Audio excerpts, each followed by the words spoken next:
طيب يا جماعه السيشن بدأ ولا لسه؟ طيب صح اوكي.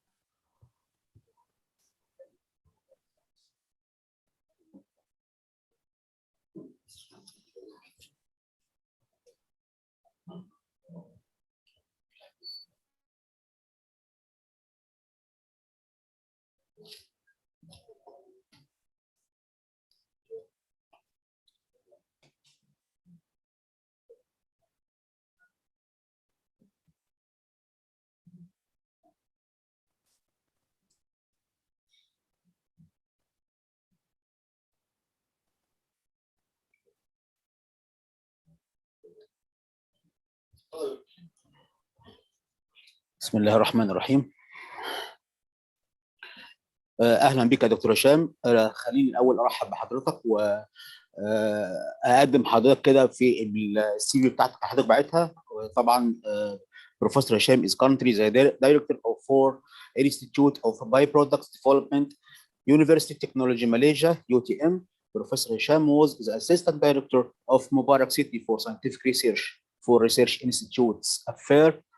He earned his BSc and MSc in microbiology from Ain Shams University, RITNET in Industry Biotechnology, Technische Universität Braunschweig, Germany in 1998, MSc Technology Management, UTM Malaysia, Faculty of Engineering, the Ohio State University, and GBF Germany. He established many research and industry platforms for the industrial production of different bioactive metabolites. He is the editor-in-chief for Bioscience, Biotechnology Research Asia, and editorial board member in many international journals. He is also active as advisory board member, scientific and bio-business consultant for biotechnology companies in Egypt, Belgium, Greece, USA, China, and Malaysia for the important three technologies. I mean, technology transfer, technology implementation, and technology development, as well as process and form designer for biotechnology industries. Professor Hisham will talk about the role of triple helix model development of industrial R&D and I cycle for sustainable growth in biotechnology business sector. Please, ladies and gentlemen, welcome with me, Dr. Hisham, please. Okay, thank you very much, Chairman. It's a great pleasure and honor for being invited as one of the keynote speakers in this conference. Can you see my screen, Prof? Yes. Okay, thank you very much. My name is Hisham. I'm the current director of Institute of Bioproducts Development. Without further ado, where are we now? University of Technology Malaysia is considered as one of the top university now in the world. It's ranked 191. And the top 100 university science technology, and our faculty ranked as the 53rd in the world for engineering, science, and technology. When we're going to talking about the different type of economy, we have natural resource-based economy, we have agriculture-based economy, industrial-based economy, and knowledge-based economy. Knowledge-based economy is mainly for, when you're talking about it, it's about for biotechnology industry, IT, and material science. And all countries nowadays, they are looking for this sector because of the degree of share of knowledge-based economy is in total countries' GDP is directly indicated the level of development of this particular country. If you look for why countries need a knowledge-based economy, it's to increase intellectual capital of the country and competitiveness, shifting from brain drain to the brain rotation, and generation of the workplace for knowledge workers, and simultaneous generation of many other workplaces for mid-skilled and low-skilled workers in the spot of the light of developing model.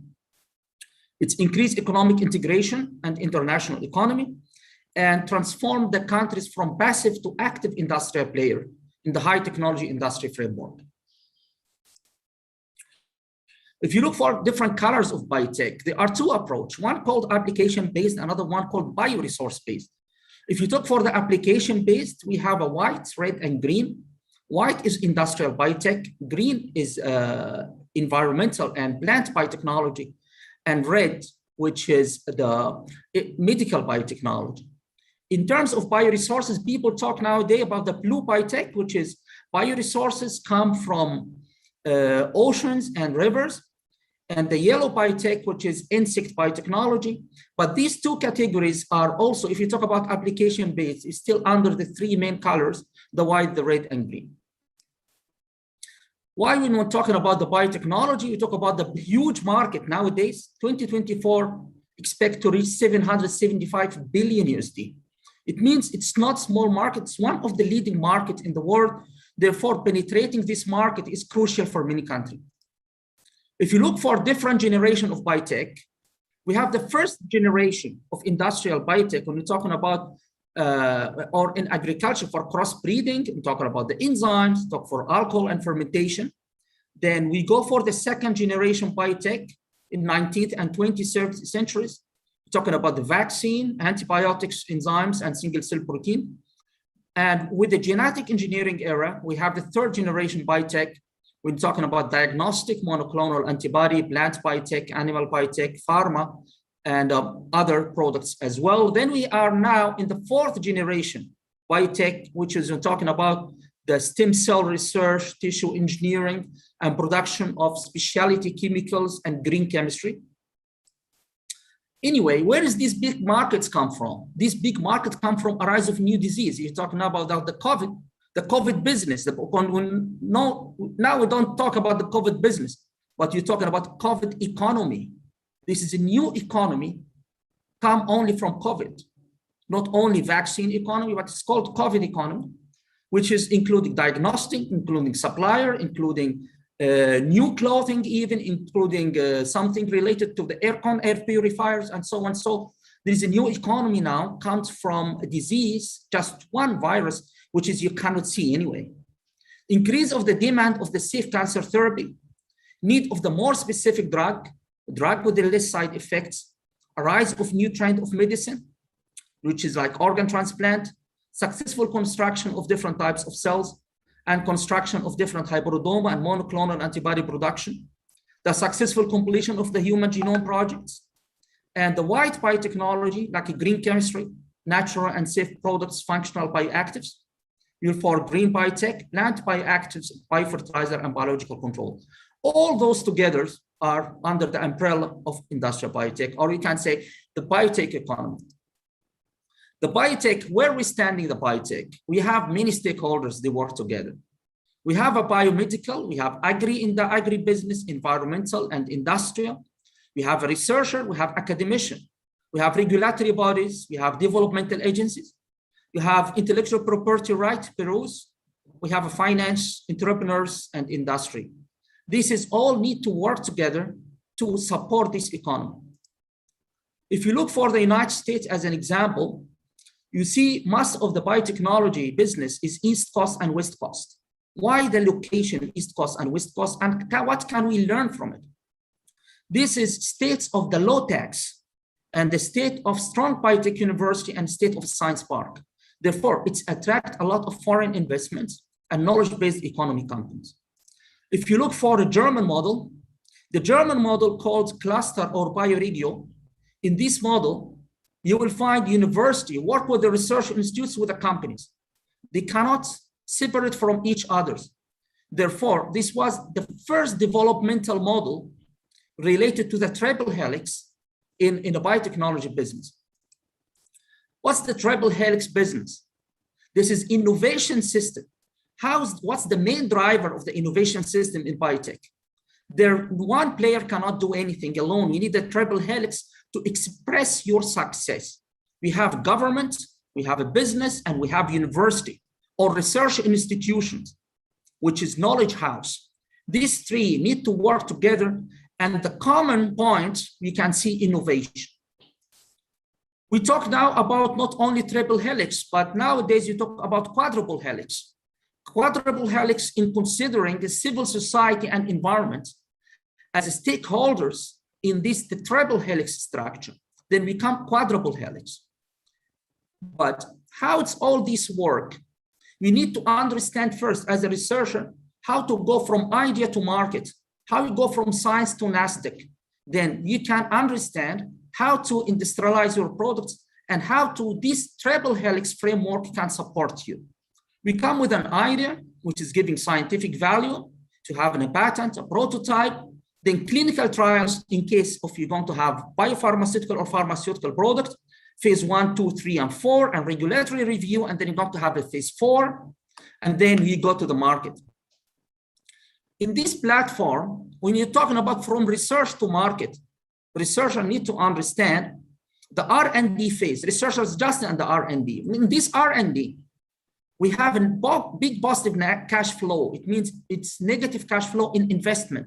People invest a lot in the R&D, but they don't take any money out of it if it's not go through piloting, planting, and large scale production. It means if you're not speaking with investors or a company and you are a researcher, the first question comes to them, how much does it cost to produce 1 kg or 1 gram of your products? Researchers cannot answer this question from lab. Then we need to go through pilot plants to see feasibility, scalability, and profitability of this process. Then we go for industrial platform, and this is start to make money, which is industrializing. In this point, we start to have a positive cash flow of your products. Therefore, we talk something called a value of death. What's the value of death? It's the link here to move from science, knowledge, and innovation to produce, go to the market. And this is usually most of our innovative products fall in this valley of death, not go and translate it to industry. Therefore, I share with you what's the barrier of this valley of death.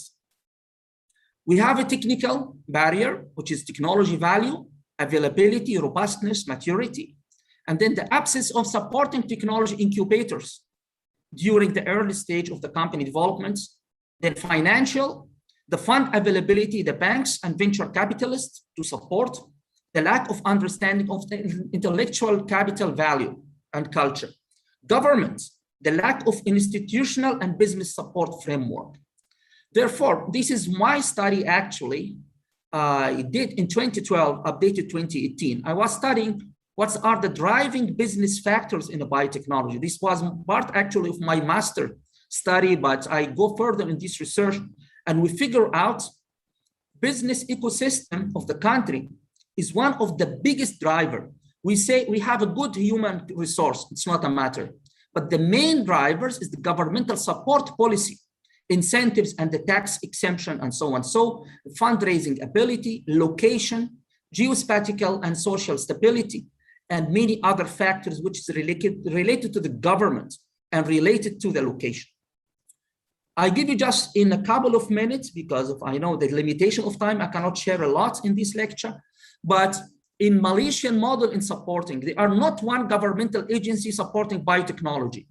We have a bioeconomy in Malaysia, we have Biotech Corp Malaysia, we have the MIDA, which is Malaysian Investment Developmental Agency, MTDC, Malaysian Technology Development Corporation. All those together have a new regulations in the country to support biotechnology sector only. I mean, support all industries anyway, but for biotechnology, they have very special law. And this Malaysian incentive plan, the main incentive, they have exemption of tax, no tax for 10 years if you are biotechnology investor. But how to say biotechnology investor? You are not just fill and finish pharma company, or you just import raw material and you encapsulate. It means you are not a biotech, but you need to have innovation and R&D. Then in this case, you enjoy this. After 10 years, you have also low tax for another 5 years. Then you got a status called BioNexus status, which is with the tax rate of 20% for up on the expiry of the tax exemption period. And tax exemption is not only for the business driver, but as well as investor. If you are just investing in this company, your profit, whatever you got as a profit is non-taxable. And whatever you import as a raw material is non-taxable. Then they support too much the biotechnology industry and industrial culture. Incentive for investors, which is I mentioned, which is are eligible for tax deduction equivalent to the total investment they have. Biotechnology funding for those companies, they have a seed fund, it's about 840 USD for the company as a start for R&D development and commercialization. R&D matching fund, and they have many things to attract investors from inside and from outside. This is the Valley of Death. This is the initiative they take in Malaysia to fill this gap. Not only one institution or one ministry. In the R&D phase, to establish efficient higher education system, this is Ministry of Higher Education. Then supporting programs of innovation, this is Ministry of Science, Technology and Innovation. Then we have development of human capital, it's including Ministry of Labor and Ministry of Investment. Then during the gap, during incubation phase, to go from over the Valley of Death, you have to establish techno incubation, which is involved Ministry of Science Technology, Ministry of Innovations, Investment, and Ministry of Finance. Then industrial development, then Ministry of Finance here become one of the major players because of all those related to taxation, incentives, and so on. This is Ministry of Finance. If you don't have Ministry of Finance and Investment, it will be useless program. Industrialization phase for the dedicated governmental body, dedicated governmental body, one-stop center. If you are a biotechnology investor, you go to just the Biotech Corp or Bioeconomy, Malaysia, they do everything for you. And then the outcome of this program, now we are in a phase 2, phase 1, the program contribute about 5 billion national revenue in USD, 7 billion in investments. Foreign direct investment reached 3 million, and mainly from US, India, Singapore. By the way, when we're talking about India, the fourth biggest insulin factory in the world is in Johor, just 30 kilometers from my office. And they attract this company to be here in Malaysia, the company Biocon. Decrease of unemployment through new value job creation. It's creating direct and indirect job of 139,000. Increase income taxation. Okay, even though they don't take direct tax, but everyone work in the factory, they pay tax. You rotate economy around you. Then this is increasing of the overall taxation of the government, of the country. And then decrease the country dependence and importance of strategic product. Like I mentioned as a Biocon, the fourth insulin producer in the world in Malaysia. It means Malaysian products, even though the company is Indian, but they like to relocate here, the biggest production plant, and increase the percent of the knowledge-based economy to the total GDP, which contribute 8% of GDP. I just would like to share with you when I talk about Egypt. Egypt have huge potential in a biotechnology. This slide and some other slides only, don't worry about timing. Then the strength of Egypt is geographical location, the human capital, but mainly in basic science. Strong infrastructure, especially with the new technology, basic science program and supporting platform, governmental support through ASRT and SDGF programs and biotechnology research.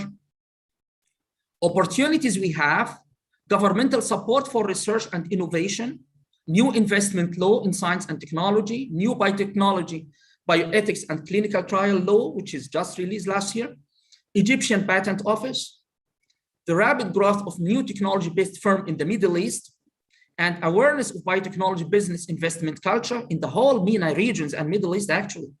Increase of the public awareness about the importance of the safe food, natural and biotechnological based products.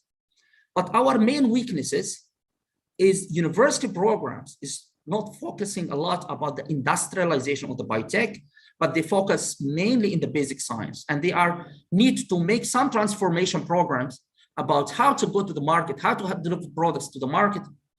And the lack of the venture capitalists of the new technology-based firm, very weak infrastructure in research, therefore low research output in terms of return of investment.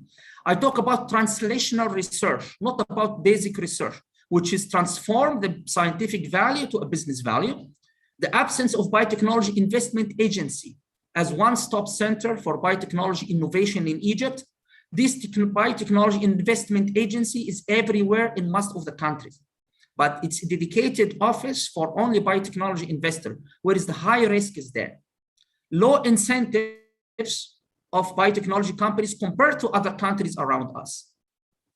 Threat, high competitiveness in the MENA and African markets.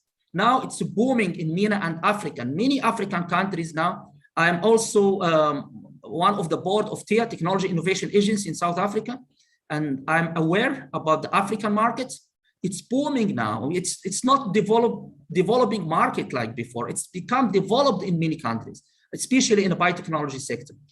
Attractive investment law for investor, for regional, you need to benchmark our regulations and law to make it more attractive.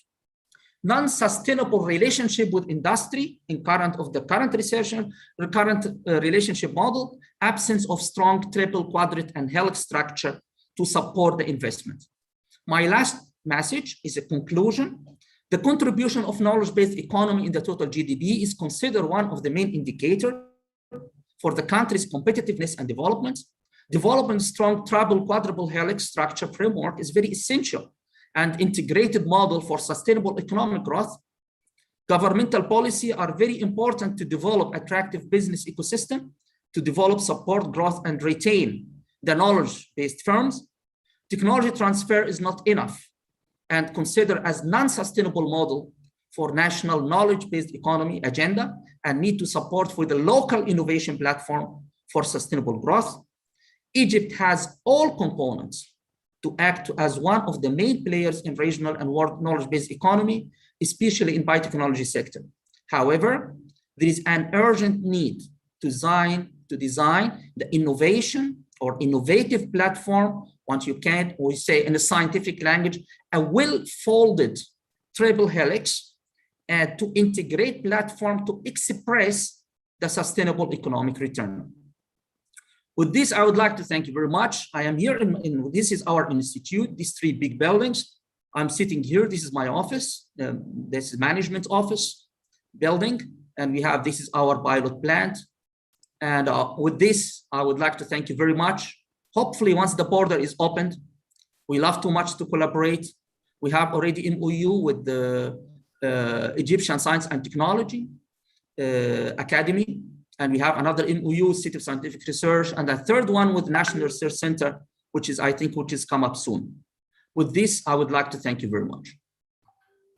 Thank you, Professor Hisham, for this outstanding lecture. And I'm sorry for the time limitation. And we hope to have you in Egypt soon. Again, my colleague told me that your colleague or student is died, so I express my heart condolence for you. Thank you, Professor Hisham again, and goodbye. Thank you.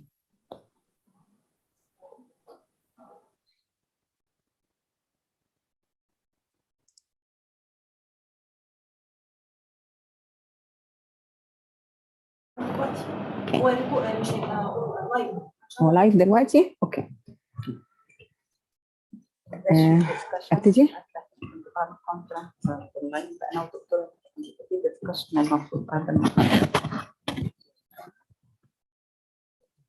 متهيألي ابتدي مش كده ولا ايه؟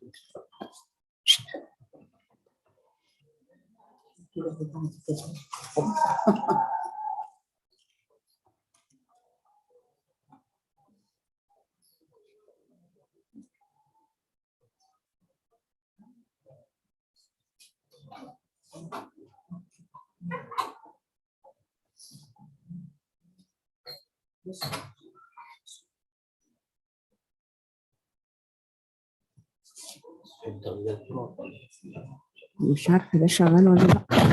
طب الصوت كده كويس؟ سامعيني كويس؟ طيب ابدا ولا ايه؟ لسه. طيب ابقوا شاوروا لي.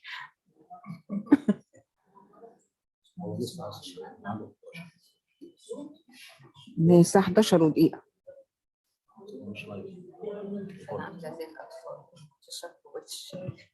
الاخضر بتعمل لك اخضر. شاي اخضر ما بيعملش حاجه. دلوقتي محمد عثمان برضه ريكورد. طيب يعني دكتوره طيب اوكي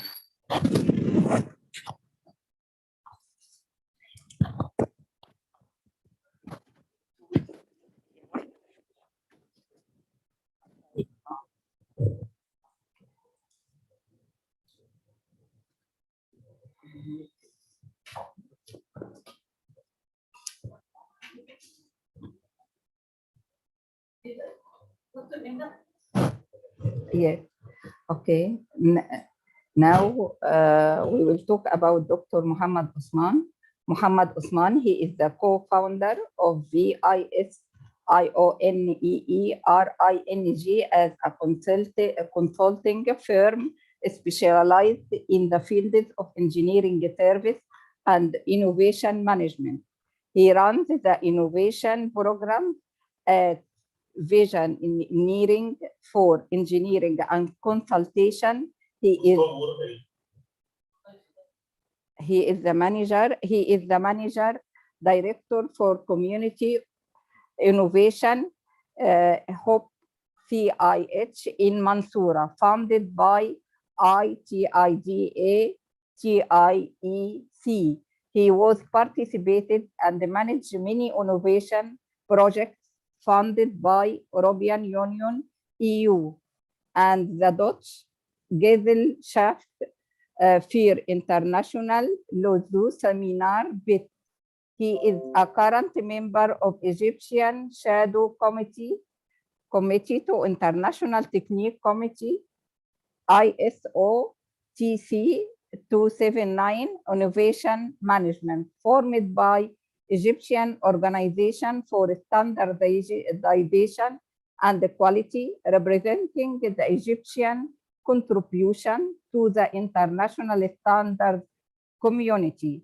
He has been working in aircraft design program management and the innovation management at firms specialized in different industrial sectors for 24 years. He studied aerospace at the Faculty of Engineering, Cairo University.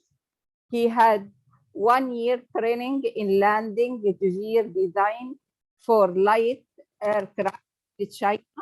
He had an MBA in the field of marketing. Okay. السلام عليكم ورحمة الله وبركاته. معكم محمد عثمان، مهندس خريج طيران سنة 97. أعمل حاليا في شركة المهندسين الاستشاريون لدعم التكنولوجيا في مجال الابتكار. أنا انوفيشن مانجر في الشركة. اشتغلت كتير جدا في الR&D والتصنيع والمجال الابتكارات من أكتر من 22 سنة. يشرفني إن أنا أكون مع حضراتكم النهاردة في المؤتمر الثاني للعلوم حول العلوم والتنمية المستدامة، وخاصة في مجال الانوفيشن والاندستري بروسيس فور سمارت فاكتوري. المحاضرة بتاعتنا النهاردة هتدور حوالين الثورة الصناعية الرابعة وإزاي إحنا نواكب التقدم التكنولوجي في مجال الصناعة. ودي حاجة بقت ملحوظة للجميع إن إحنا الاندستري 4 بقت حاجة، أو الثورة الصناعية الرابعة بقت هي الشغل الشاغل للناس حاليا، وهي تطبيق واقعي للانوفيشن في مجال الاوتوميشن أو الأتمتة والارتفيشال انتليجنت والاي او تي. اللي احنا عايزين نلاحظه ان احنا تطور الصناعه في عصورها الكتير او الثورات الصناعيه الرابعه كانت بتعتمد على ان احنا المكن نفسه بيتطور. وادي اكزامبلز قدام حضراتكم ان البروسيس من قديم الازل في عمليه طحن الحبوب مثلا شبه واحدة، ولكن تطور المكن وتطور الاندستري جعلت الموضوع أسهل شوية. يعني كنا بنستخدم الطريقة المانيوال، ثم انتقلنا للمكن اللي بيدور عن طريق المواتير، وبعد كده اشتغلنا في الوقت الحالي اللي التعبئة كلها بتتم فول اوتوميتد بدون تدخل من الانسان. وزي ما احنا ملاحظين ان الاندستري 4 او الثوره الصناعيه الرابعه جت بعد 3 عصور من الثورات الصناعيه. ابتدت في القرن ال18 اللي كانت الثوره الصناعيه الاولى، وكانت معتمده على البرودكشن ماشين اللي هي شغاله بالووتر ستيم وهكذا. ثم انتقلنا للثوره الصناعيه الثانيه اللي بدات عن طريق بعد في دخول العصر الكهرباء، ثم العصر الثالث او الثوره الصناعيه الثالثه لما بدات الالكترونيات والاوتوميشن ومجال الاي تي يخش. ثم حاليا من 2012 بدأت الثورة الصناعية الرابعة، واللي هي شغالة بيزد على السايبر فيزيكال سيستمز. وزي ما احنا شايفين ان كل مرحلة من المراحل الكومبليكيتد في البروسيس او في الانوفيشن بتتعقد قليلا، ولكن العملية بتتم بشكل سلس. طيب احنا عايزين نعرف عشان نتواكب مع العالم ايه هي الركائز التصنيعيه اللي احنا محتاجينها في الانوفيشن. احنا عندنا 3 ركائز مهمه. اول حاجه الانفايرمنت او الاتموسفير للانوفيشن، الحاجه الثانيه الديزاين، والحاجه الثالثه اللي هي الفاليو دليفري ثرو الانوفيشن. نتكلم على واحده واحده. الفيفر والاتموسفير فور انوفيشن، كل ما كان المناخ ملائم للتيم وورك وللشغالين في هذا المجال وكانت الدنيا احسن، كل ما كان مجال الابداع اكتر. واحنا من السهل ان احنا نوفر هذا المناخ في شركاتنا في مصر. دي من ضمن الحاجات المهمه جدا. كل ما كانت العاملين او المهندسين شغالين بشكل اريح وفي مجال احسن، هنقدر نطلع افكار جديده وافكار جيده جدا. الحاجه الثانيه الديزاين. احنا بنفتكر حقيقه بالرغم ان احنا شغال، انا زي ما قلت لحضرتك ان انا شغال في الR&D من فترات كبيره في معظمها شركات مصريه، الا ان احنا في الديزاين ما بنحاولش نطبق بقى ده، نتيجه ان الديزاين بياخد وقت والR&D بياخد وقت وبتاخد مجهود كبير جدا، فما بنطلعش المنتجات اللي هي تتنافس مع المنتجات العالميه. ولكن ان الديزاين ده من الركائز المهمه جدا جدا جدا. واذا احنا ما حولناش الديزاين ده اللي هو في دماغ المبتكر او في دماغ المهندس الى حاجه مرسومه او الى بروتوتايبنج، حتى انها مجرد فكره في دماغ الناس المبتكرين. دي مهمه جدا ان احنا نخش في مجال الثوره الصناعيه الرابعه. الحاجه الثالثه زي ما قلنا لحضراتكم، ايه هي الفاليو اللي انا بقدمها للناس، سواء للكاستمر وهو ده هدفنا الحقيقي، ان انا عاوز ارضي العميل بتاعي عشان يتنه بيشتري المنتج بتاعي ويحقق لي الريفينيو. الحاجه الثانيه ان انا كتيم وكشركه اشتغل ايه الفاليو اللي انا باخدها للمساهمين للعاملين، عمليه السستينابيلتي عشان الشركه تنيها فاتحه والناس تشتغل عليها. فكل ما كانت الفاليو اللي احنا بنقدمها للناس دي كبيره، كل ما كانت الشركه هتبقى سستينابل اكبر وتقدر اكتر. عمليه الانجينيرنج والبرودكشن دي من اهم الحاجات اللي احنا بتفي بتقديم هذه الفاليو اللي احنا بنقولها سواء للمستثمرين او الموظفين والعامل الرئيسي في اللي احنا مشتركين فيه كله الكاستمر النهائي او الاند يوزر. طيب ايه الدايمنشن اللي احنا ممكن نشتغل عليها في الانوفيشن؟ يعني احنا بنقسم الانوفيشن في مجال الابتكار او الانوفيشن سبيس الى 4 بيس. احنا يهمنا منهم صراحه اول 2 اللي هي البرودكت تشينج او البروسيس تشينج. في حاجه اسمها البوزيشن تشينج والبارادايم تشينج، ولكن دول احنا مش هنتكلم عليهم، الوقت ما يسمحش ان احنا نتكلم عليهم. ولكن احنا بنتكلم على البرودكت بتاعي، كل ما كان التطوير بتاعه احسن وكل ما كان التطوير بتاعه اكتر يبقى انا بعمل انوفيشن، والبروسيس كذلك. انا عندي مثالين مشهورين قوي السبيس في سواء في البرودكت او البروسيس.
البوزيشن تشينج والبارادايم تشينج، ولكن دول احنا مش هنتكلم عليهم، الوقت ما يسمحش ان احنا نتكلم عليهم، ولكن احنا بنتكلم على البرودكت بتاعي. كل ما كان التطوير بتاعه احسن وكل ما كان التطوير بتاعه اكتر يبقى انا بعمل انوفيشن، والبروسيس كذلك. انا عندي مثالين مشهورين قوي السبيس في، سواء في البرودكت او البروسيس. البرودكت من اول الانكريمنتال اللي هو شغال على السمول بارت الى ان انا بعمل هول ديزاين، حاجه كبيره جدا زي العربيات مثلا. زي ما انتم حضراتكم عارفين ان العربيات دلوقتي كلها شغاله في مجال ان احنا بنطور العربيات ونحولها من استخدام البنزين الى استخدام الكهرباء، او على الناحيه الثانيه البروسيس، عمليه الامبروفمنت او اللين مانيفاكتشرنج، دي بتؤدي الى تطوير في العمليات التصنيعيه والشغل داخل الشركه. طيب دول العاملين المهمين اللي احنا شايفين ان احنا ممكن نشتغل عليهم هنا في مصر، البرودكت او سيرفيس او البروسيس. طيب ايه هي الدايمنشن اللي احنا بنتكلم فيها في الانوفيشن؟ لو احنا خدنا الاكس اكسيس اللي هي ديجري اوف نوفيلتي من الانكريمنتال الى الراديكال، الانكريمنتال احنا بنتكلم ان احنا بنأدي اللي احنا بنعمله بشكل احسن، الراديكال ان احنا نعمل حاجه جديده للعالم، والواي اكسيس اللي هي الكومبوننت ولغايه الليفل بتاع الاركتكتشر او الحاجات الكبيره ان الهول سيستم كله بيتغير. فانا عندي السبيس واسعه جدا جدا جدا، او الدايمنشن بتاعتي في الاكس والواي كبيره جدا. جايز احنا هنا في مصر ما بنعملش حاجه في الراديكال انوفيشن، جايز احنا هنا في مصر ما نعملش حاجه على الاركتكتشر انوفيشن، ولكن ان احنا اكيد ان احنا بنعمله الحاجات اللي هي الانكريمنتال او على الكومبوننت. فده مهم جدا في تطوير الصناعه داخل مصر. العنصر الثالث او الاكس الثالث اللي هو الزمن او عامل الزمن. احنا عندنا زي ما قلنا كده ان احنا بنشتغل على البروسيس انوفيشن والبرودكت انوفيشن. البرودكشن او او البرودكت اول ما بيطلع بيبقى فيه حاجات انوفيشن كتير، وبمرور الوقت بتبتدي الانوفيشن فيه بتقل، وبالتالي الفرصه كبيره جدا عندي في عمليه التطوير في مجال التصنيع اللي هي البروسيس. فاحنا زي ما انتم شايفين على الجراف ان انا اللايف سايكل بتاعت البرودكت بتبتدي كبيره ثم تنتهي لان هي بتبتدي تصغر وتقل، لان التطوير في المنتج بيقل او بيبقى يحصل فيه على الانكريمنتال لغايه ما بينتهي ونبتدي نخش في صناعه جديده خالص. انما في البروسيس بتبقى طول ما احنا شغالين في نفس المنتج بتبتدي جراديوال ثم توصل للماتيوريتي بعد فتره كبيره جدا، ودي اللي بيخلينا نعمل كوست ريدكشن ويخلينا نطور في الكومبوننت ويخلينا نطور في الماتيريال المستخدم. احنا في مصر حقيقة ما عندناش شغل كبير في ناحية البرودكشن انوفيشن، ولكن احنا بنقدر نشتغل كتير جدا جدا في البروسيس انوفيشن، ودي فرصتنا في المجال او الفترة الحالية ان احنا نشتغل في البروسيس انوفيشن. طيب ايه هم الاربع عناصر او الاربع حاجات الرئيسية ان انا اخلي الصناعة بتاعتي تحول لي المصانع بتاعتي الى سمارت فاكتوري اللي هي شغاله في الاندستري 4؟ عندنا اربع حاجات مهمه قوي. الحاجه الاولانيه الفيرشوال مانيفاكتشر. اي تصنيع او اي بروسيس انا بشتغل عليها عشان انفذها من الوهله الاولى صح، دي حاجه بتبقى صعبه جدا، ولذلك الفيرشوال مانيفاكتشرنج ده بيخليني اعمل حاجات فيرشوال ما بدفعش فيها تكاليف، المجهود فيها بيبقى اقل، ولكن بيخليني اجرب مره واثنين وثلاثه وبعمل اتريت كتير جدا جدا جدا، بيخليني اشوف ايه الايرورز اللي عندي، بيخليني اشوف الدنيا ماشيه ازاي عن طريق الاوجمانتد رياليتي، عن طريق الارتفيشال انتليجنس، وبالتالي انا بقدر اعمل بلان واعمل تشينج واعمل كنترول واخش في اتريتيف لغايه ما اوصل للماتيوريتي ليفل. انا كل ده انا بصنع فين؟ انا بصنع في الفيرشوال مانيفاكتشرنج او على الكمبيوتر. بيقدر بعد فتره لغايه ما اوصل للماتيوريتي ان انا اقدر احول الكلام ده الى تصنيع حقيقي وابتدي اشتغل على التصنيع الحقيقي عن طريق ان انا بشوف ايه هي الريسورسز اللي عندي وابتدي اصنع واقدر اعمل عليها برضه كنترول واعمل عليها برودكتس واعمل عليها برودكشن لغايه ما يوصل ان انا اوصل عندي الفيزيكال كومبوننت او المنتج اللي عندي. طيب ما بين الفيرشوال مانيفاكتشر اللي انا ممكن اعمل فيه اكتر من ترايل، وده اللي هيخليني ما اصرفش فلوس كتير او ما يخلينيش اهدر الريسورسز بتاعتي، وما بين ان انا اوصل للفيزيكال كومبوننت او فيزيكال ديزاين.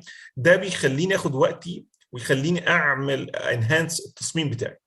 وبالتالي انا كل ما قضيت شويه في الفيرتشوال مانيفاكتشرنج بيخليني اوصل بسرعه للسوق واستغل الريسورسز بتاعتي افضل استغلال ممكن في الواقع، وبالتالي ما اهدرش الحاجه بتاعتي. طيب الحاجه الثانيه ودي برضو توفرت بشكل كبير جدا الا وهي ال 3 دي برينتنج. ال 3 دي برينتنج دلوقتي بتخليني اقدر اصنع المنتجات او احول المنتجات من الكمبيوتر او من الموديلنج الى او 3 دي ايمج الى حاجه فيزيكال، وعن طريق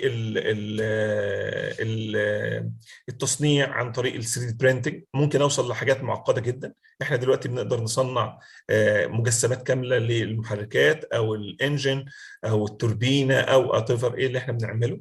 ده بيخليني اوصل بسرعه ان انا يبقى عندي ريال برودكت اقدر اعمل عليه تيست بتاعتي، اقدر اعمل عليه الاختبار بتاعتي، وبالتالي يخليني برضو اوفر مجهود واوفر كوست واوفر ماتيريال اللي هي بتخليني اخش في التصنيع في عمليه البروتوتايبنج بسرعه، وتخليني اعمل التجارب بتاعتي بسرعه، وبالتالي بيوفر لي جدا. يبقى الحاجه الاولانيه ان انا اعمل حاجات فيرتشوال، الحاجه الثانيه ان انا بعمل 3 دي برينتنج، الحاجه الثالثه ان انا استخدامي للروبوتكس سواء الروبوتك ارم او الروبوتكس نفسه بيخليني استخدم الروبوتك دي عن طريق ان انا بعمل برمجه لبعض الحاجات او المعدات بتاعتي تخليها تنفذ اكتر من معده.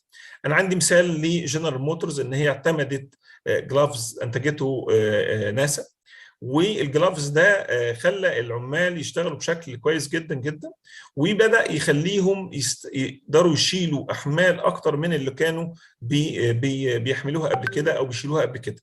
فبالتالي انا دي برضو من ضمن الحاجات اللي انا لازم استخدمها في ان انا استخدم الروبوتك ارمز. الحاجه الرابعه ودي المهمه ان انا من ضمن الحاجات اللي انا عاوز اعملها في المصانع بتاعتي ان انا اقلل الحوادث قدر الامكان، وكل ما كانت الحوادث عندي اقل كانت الانفايرمنت عندي احسن، وبالتالي الدنيا هتبقى متطوره اكتر. وعشان اعمل كده وبما ان انا بستخدم المكن فانا لازم يبقى عندي السنسور كتير جدا عشان المكن يقدر يكلم بعضه، وبالتالي الدنيا ما تبقاش عرضه ان يحصل حوادث نتيجه ان العامل البشري قليل. فيبقى انا زي ما قلت لحضراتكم كده ان احنا عندنا 4 عناصر اللي هي الفيرتشوال مانيفاكتشرنج، ثم ال 3 دي برينتنج، ثم عمليه الروبوتكس، ثم السنسور. دول الاربع عوامل الرئيسيه اللي هتخليني اوصل للسمارت فاكتوري بشكل رئيسي. طيب ايه الكونكلوجن اللي احنا نوصل له من هنا؟ الكونكلوجن ان كل ما كانت عندي ابيليتي ان انا ابقى مور فليكسبل اند مور اجايل، ده هيخليني اكثر نجاح. الحاجه الثانيه ان انا اشتغل على البرودكت والبروسيس انوفيشن هتخليني اعمل المانيفاكتشرنج وابقى ريدي وابقى جاهز ان انا اشتغل على الفيوتشر، وده يخليني اوصل للتكنولوجي الحديثه بشكل كبير، وبالتالي اقدر احقق النجاح. طيب لو احنا ودي بقى التوصيه اللي احنا ممكن نخرج بيها، لو احنا ما بدأناش من النهارده ان احنا ناخد مكاننا في الماركت بليس هتبقى صعب جدا، لان في دول صغيره جدا بدات تسبقنا في القصه دي. فده وجهه نظري ان احنا لازم نطور المنتجات بتاعتنا، لازم نطور العمليه التصنيعيه بتاعتنا، ودي مهمه جدا جدا جدا من ان احنا نشتغل عليها من النهارده. واحنا عندنا كشركات احنا قادرين جدا جدا في المجال، الشركات المصريه قادره جدا ان هي تستخدم كل الركائز اللي احنا قلنا عليها سواء الاوجمانتد رياليتي او الروبوتكس او ال 3 دي برينتنج، وده مهم عشان نطور منتجاتنا ونطور البروسيس اللي احنا نشتغل بيه. أنا شاكر لحضراتكم وحسن استماعكم. أتمنى إذا كان في أي أسئلة أنا تحت أمركم، وشكرا جزيلا لكم.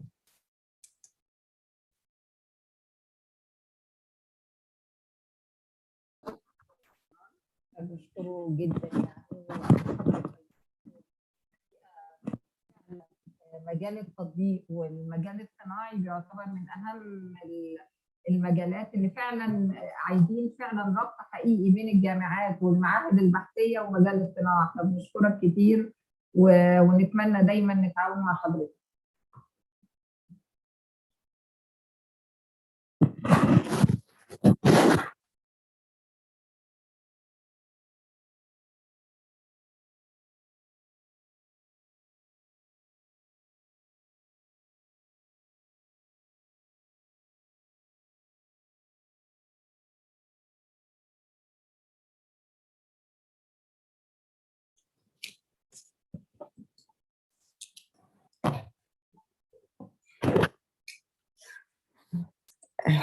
We would like to welcome Engineer Abdullah Abdelhamid Ahmed, Monitoring and Evaluation Director at Industrial Modernization Center, Egypt.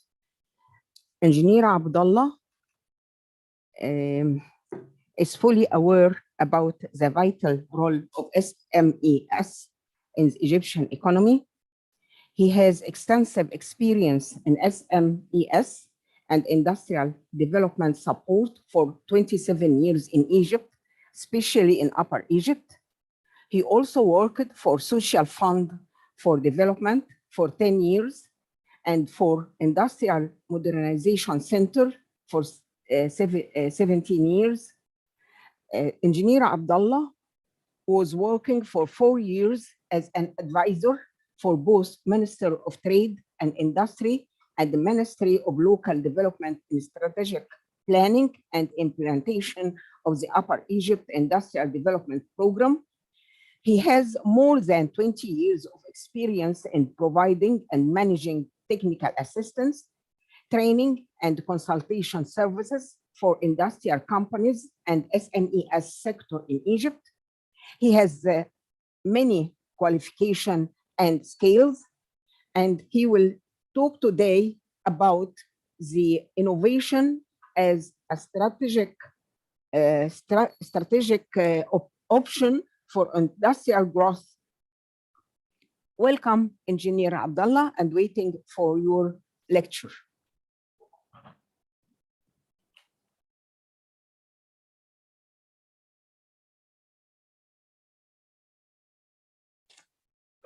Good morning, ladies and gentlemen. This is Abdullah Abdelhamid talking to you from Cairo, Egypt. Today we were talking about innovation and its relation to industrial growth. Before we start, I would like to thank the organizing team for the efforts done during the last period.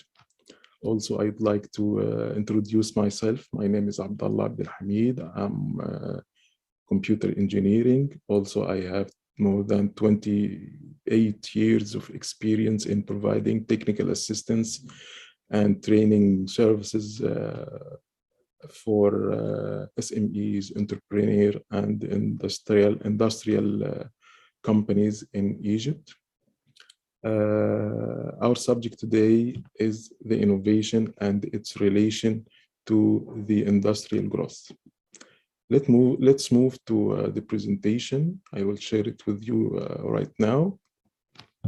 Innovation is a strategic option for the industrial growth. First of all, we need to define innovation. What is innovation? Simply, innovation is the process of turning an idea into a solution. This solution may be a new product or service. This solution will add value for the customers from the customer perspectives. This is simply the definition of innovation.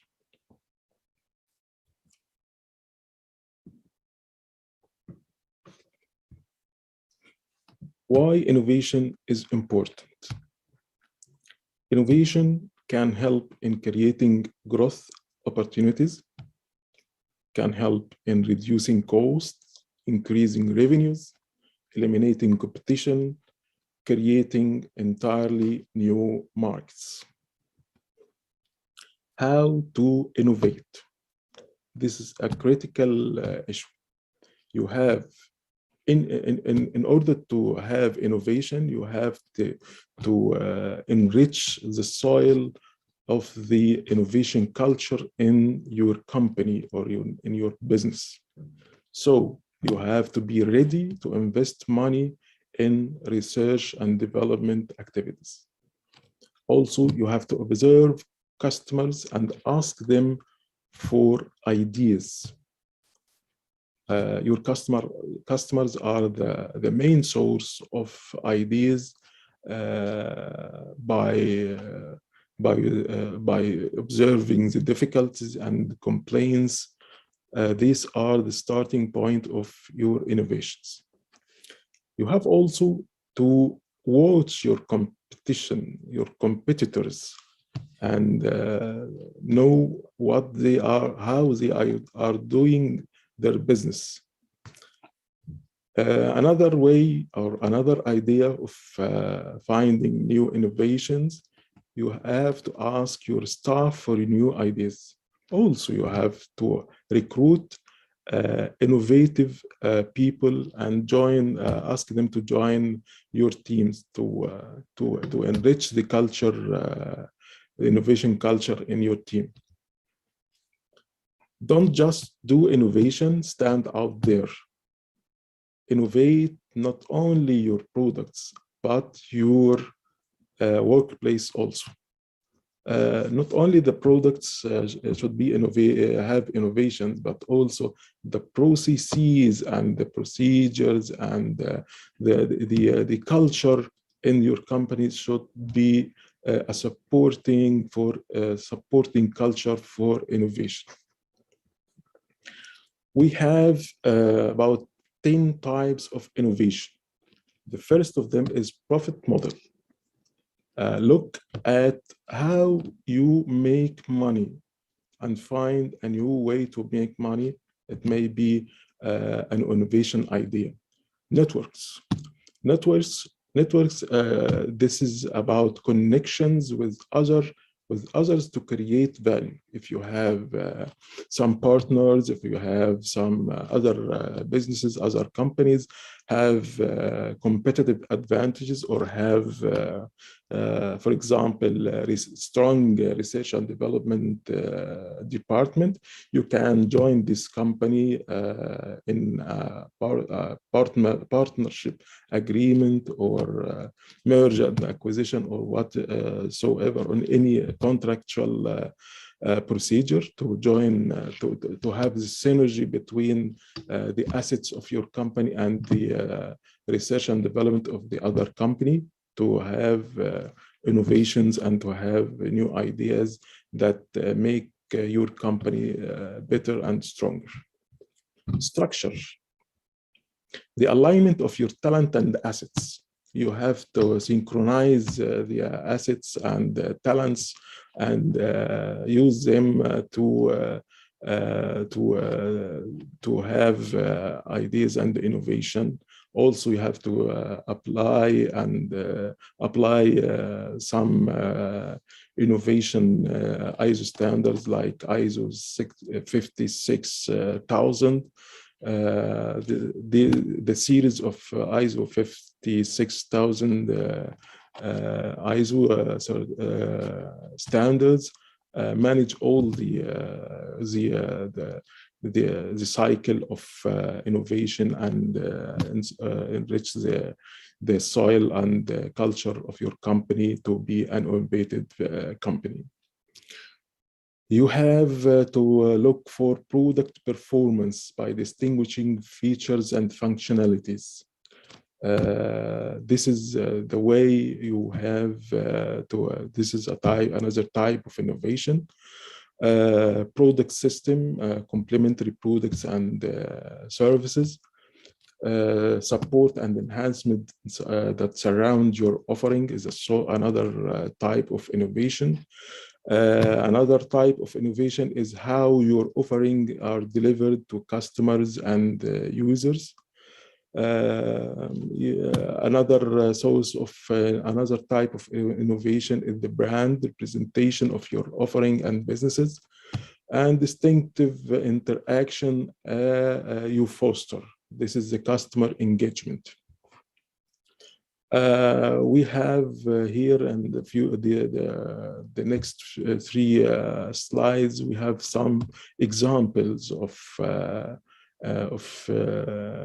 innovation types. The first type is profit model, like what the New York Times pivoted from the traditional ad-driven media model to digital user subscriptions.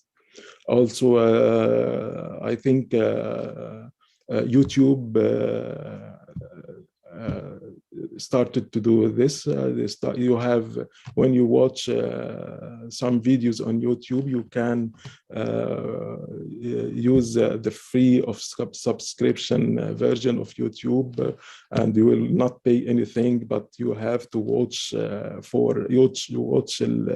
the ads, advertisement. But if you need to have no ads, you can pay a monthly or yearly subscription fees. The network type of innovation, like what Henry Ford done, because as Henry Ford was one of the first industrialists that controlled his entire supply chain, a strategy later called vertical integration. Another example of types of innovation is the process innovation, like what McDonald's encourage some franchisees to develop their own new food items, like the Egg McMuffin, or like what happened in Egypt or some Middle Eastern countries by providing the Mac Falafel. Another types of innovations are the service, like what Amazon Prime did. Also, we have Nespresso and the ongoing sales of single-use coffee pods. Another customer type is the customer engagement, like what Mercedes-Benz used and launched an augmented reality owner's manual that replaces the bulky predecessor, while also highlighting drivers and car data. What we are talking now is the growth strategy. The main issue for each business is the profit, and to have profit, you have to search for growth strategy to grow your, to enlarge your profits, to increase your profits. So the growth strategy is a collection of business initiatives that seek the maximization of the company's value within a specific period of time. This is the definition of growth strategy. When we talking about innovation, you have to talk about innovation strategy. What is innovation strategy? It is a strategy should have a collection of business initiatives that seek the creation of new sources of earnings that maximize the value of an organization within a given period of time. How can innovation strategy help the organization? It helps the organization in improving the existing products. Also, it helps in developing new products. Also, it optimizes the revenues and optimizing the cost. These are the ways that innovation strategy help any organization. We have 7 paths to grow. If we have, these paths are provided in any innovation strategy. The first path is the market penetration. The market penetration, when you sell more to existing customers or targeting new segments with existing products. Market development, by selling existing products into new markets or entirely in entering new markets abroad. The other path is product improvement. Improve your existing products and services that serve existing customers. New product development is another path, by creating new products and services to target existing customers or to enter new markets. That means diversification. Revenue optimization, by increasing revenues through new pricing or business models on existing products. Also, cost optimization to reduce costs by streamlining operations and targeting inefficient use of cash. These 6 paths are what we call organic growth option, but also we have another way with the 7th path is the non-organic growth. Non-organic growth comes from outside of the company, from other companies, by leverage other companies' assets through merger, acquisitions, or strategic alliances.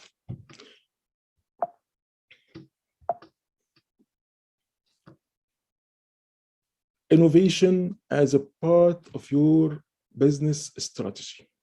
We have to put into consideration the 2 points. The first of them is innovation is not a strategy itself. Some business owners talk and call, I have my strategy is innovation. It is not an strategy itself. Innovation is not a strategy. We have to see innovation as a means to get our goals, but it is not the goal by itself. It is a path, not a destination. Product innovation strategy.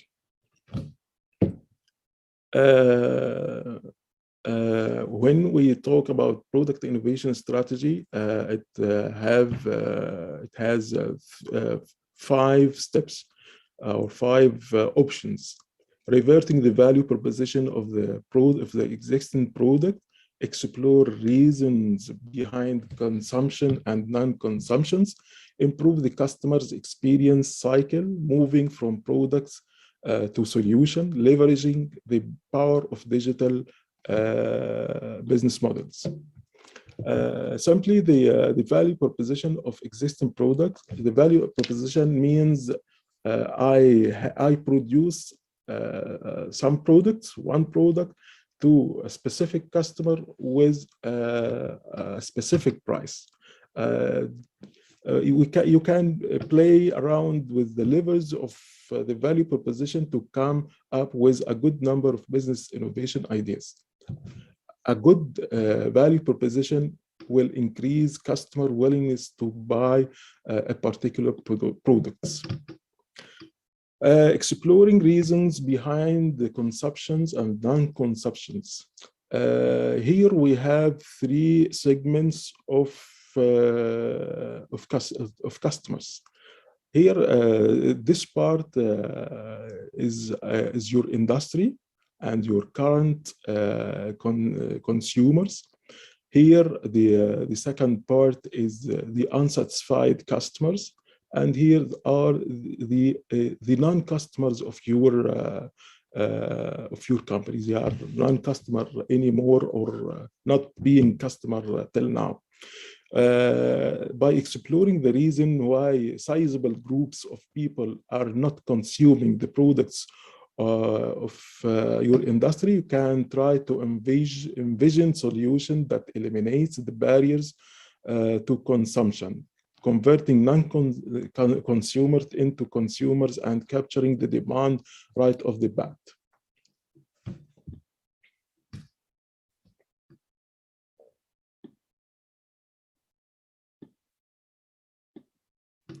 Improve the buyer experience cycle. In the buyer journey to buy your product, he may face problems in purchase and delivery, in use product, in support and maintenance, and also in disposal. Sometimes your buyer experience cycle represent hidden opportunities for innovation.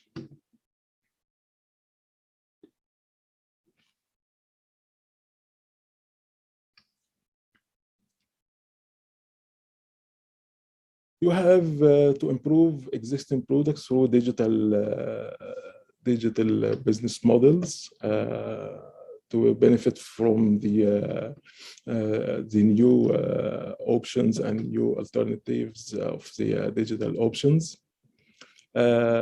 We have some innovative business models like the razor and blade.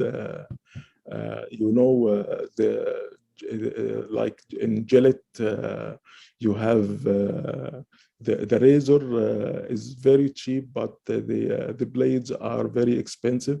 Also, we have in Nespresso and the pods, the one single coffee pods are expensive. This happened also in HP, the DiskJet printers and the cartridges of the color inkjet. You will have very expensive than the printer itself. Another model is what Tesla done in 2060. Tesla opened pre-order orders for Model 3, and within 2 days, more than 20,000 customers had paid deposits to reserve their place in line without any physical product existing. Tesla costs of advertising was only $6 per car, less than 1/19 of the ad costs of their closest price range competitor. When corporate innovation goes bad, we have some biggest product failure of all the time, like Google Glass, Facebook phone, Google Plus, Tata Nano, and BlackBerry Playbook, and the famous Nokia Engage for games. In a summary, we talked today about the growth strategy and definition of importance of innovation, how to innovate, and the 10 types of innovation, definition and importance of innovation strategy, product innovation strategy, some innovative business models. Sorry for we are in a hurry because of time constraints.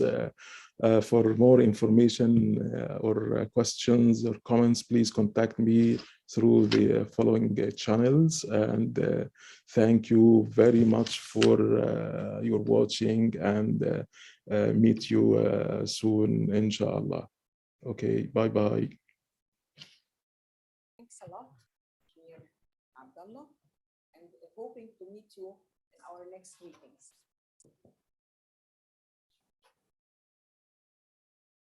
And now we have Dr. Amal El-Shahawi. Welcome, Dr. Amal. And Dr. Amal is a researcher at the Restorative and Dental Materials Department, National Research Center. She will talk today about compressive strands of experimental nano-titanium dioxide filled resin ore material. Please. Good afternoon, everybody. I'm pleasure to participate in this conference. I want to introduce myself. I'm Amal Magdi Shahawi. I'm a researcher in the Dental Materials and Restorative Department in the National Research Center. My presentation today will be about the compressive strengths of experimental nano-titanium dioxide filled resin core material.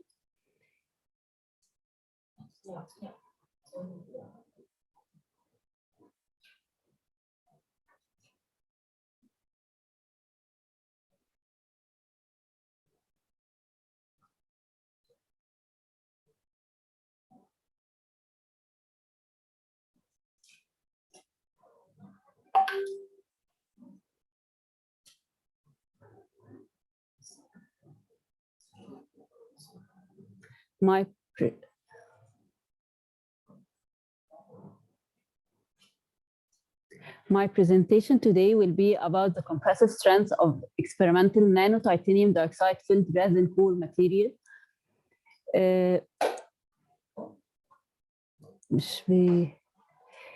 First of all, I'd like to give you a small introduction about resin composite and the core restoration scientific terms.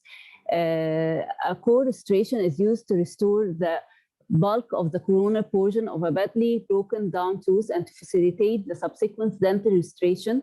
It should provide sufficient tensile and compressive strength in order to resist multi-directional masticatory forces for long term. Beside amalgam and glass ionomer, composite filling materials are the most commonly used core build-up material. These materials are actually limited by shrinkage and polymerization-induced shrinkage stress, limited toughness and presence of unreacted monomer, and several other factors. Improving composite restoration's performance was done through changing the initiation system, monomers, fillers, their coupling agents, and by developing novel polymerization strategies. The development of nanocomposites have led to their use as a core build-up materials with two main challenges facing it, including secondary caries and bulk fracture. Literature revealed that titanium dioxide nanoparticles at a very low weight percentage have a reinforcing effect.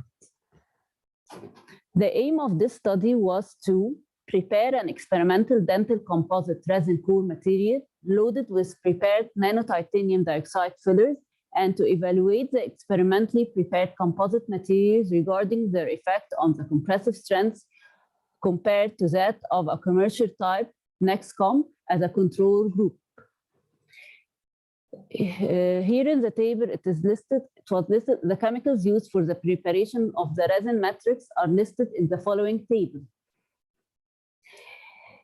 First of all, preparation of titanium dioxide nanofillers was prepared by using salt gel technique, using titanium tetraisoperoxide as a start material mixed with hydrochloric acid, ethanol, and water. Then characterization of the prepared titanium dioxide nanofillers was done through X-ray diffraction analysis, Fourier transfer infrared spectroscopy analysis, scanning electron microscope and ADEX analysis, transmission electron microscope analysis, and finally through thermal gravimetric analysis. Then centering of the commercial nanosilica fillers were done by heating at 1,300 degrees Celsius using an electric furnace for 15 minutes with heating rate of 20 degrees Celsius per minute. The centered clusters was then ground using a jet mortar and pestle, then sieved using 400 mash sieve. Then preparation of the experimental resin composite core material was done through the following steps. First, preparation of the unfilled resin matrix, which was done by mixing with GMA and Sigma with proportion ratio 70 to 30 weight percent. Then they were mixed with 0.5 weight percent camphoraquinone and 0.5 weight percent ethyl dimethyl amine benzoate with homogeneous searing. Then preparation and hydrolysis of silane coupling agent was done by through ethanol solution with concentration of 70% was proportioned. Few drops of acetic acid were gradually added to ethanol to decrease the pH to range 3 to 4. The silane coupling agent with concentration 3 weight percent only was added to the solution, stirred for 1 hour using a magnetic stirrer. Then cyanidization of the nanofillers was done. The centered silicon dioxide nanoparticles with concentration 68% and nano titanium dioxide particles with concentration 1% were immersed directly in the prepared cyanide coupling agent solution and stayed for 2 hours. Then deposition of nanofillers occurred after centrifugation for 30 minutes. The precipitate was then dried in a small Petri dish using an air pressure oven at 105 degrees Celsius for 60 minutes, then left in the desiccator for 10 minutes. Then now the fillers were ready to be added to the prepared unfilled resin matrix. And by this, finally, the prepared experimental composite was ready to be loaded and in the specimens for testing the compressive strengths. And compressive strength testing was done for both the experimentally prepared composite and the control composite core material. Specimen was about 6 millimeter height and 4 millimeter diameter, were prepared using split Teflon molds. The specimens were tested using universal testing machine at a cross-section head speed of 0.5 centimeter per minute squared and load of 50 Newton. Then statistical analysis of the results were collected and evaluated. Results revealed that there was insignificant difference in the compressive strength between the experimental and the NEXCOM core composite, as shown in the following table, the mean standard deviation values of the compressive strength of the 2 types of tested composite core types, and also in the bar chart representing the means of the compressive stress values of the 2 tested composite core types. Sorry.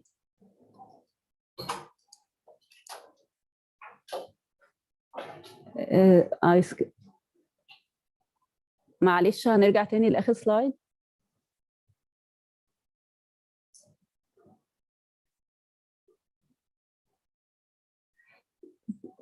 So within the limitation of the present study, it could be concluded that the prepared experimental core composite had compressive strength comparable to that of the commercial nano composite core resin. Thank you so much for listening and have a good day.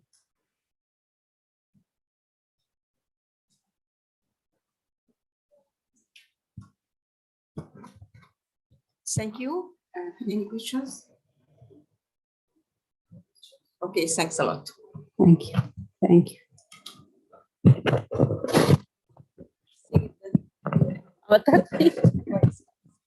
Yes.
Now, Dr. Mona Sayed will talk about preparation of highly porous ceramic scaffold from bone substitution from hydroxyapatite powder. We will come to the one.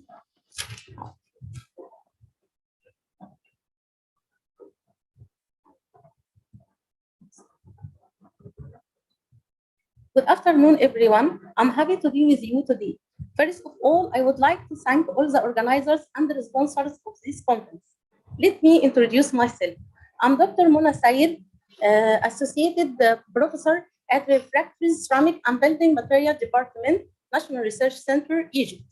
Today, I will give you a short lecture about my invention patent under the title Preparation of Highly Porous Ceramic Scaffold for Bone Substitution from Hydroxyapatite Powder by Professor Salma Naga, Dr. Mona Sayed, Dr. Hisham Al-Maghrabi, and Dr. Nihal Al-Mahallawi. This patent granted by Egyptian Patent Office. The outline of the lecture will be introduction, aim of the invention, methodology, result discussion, and conclusion.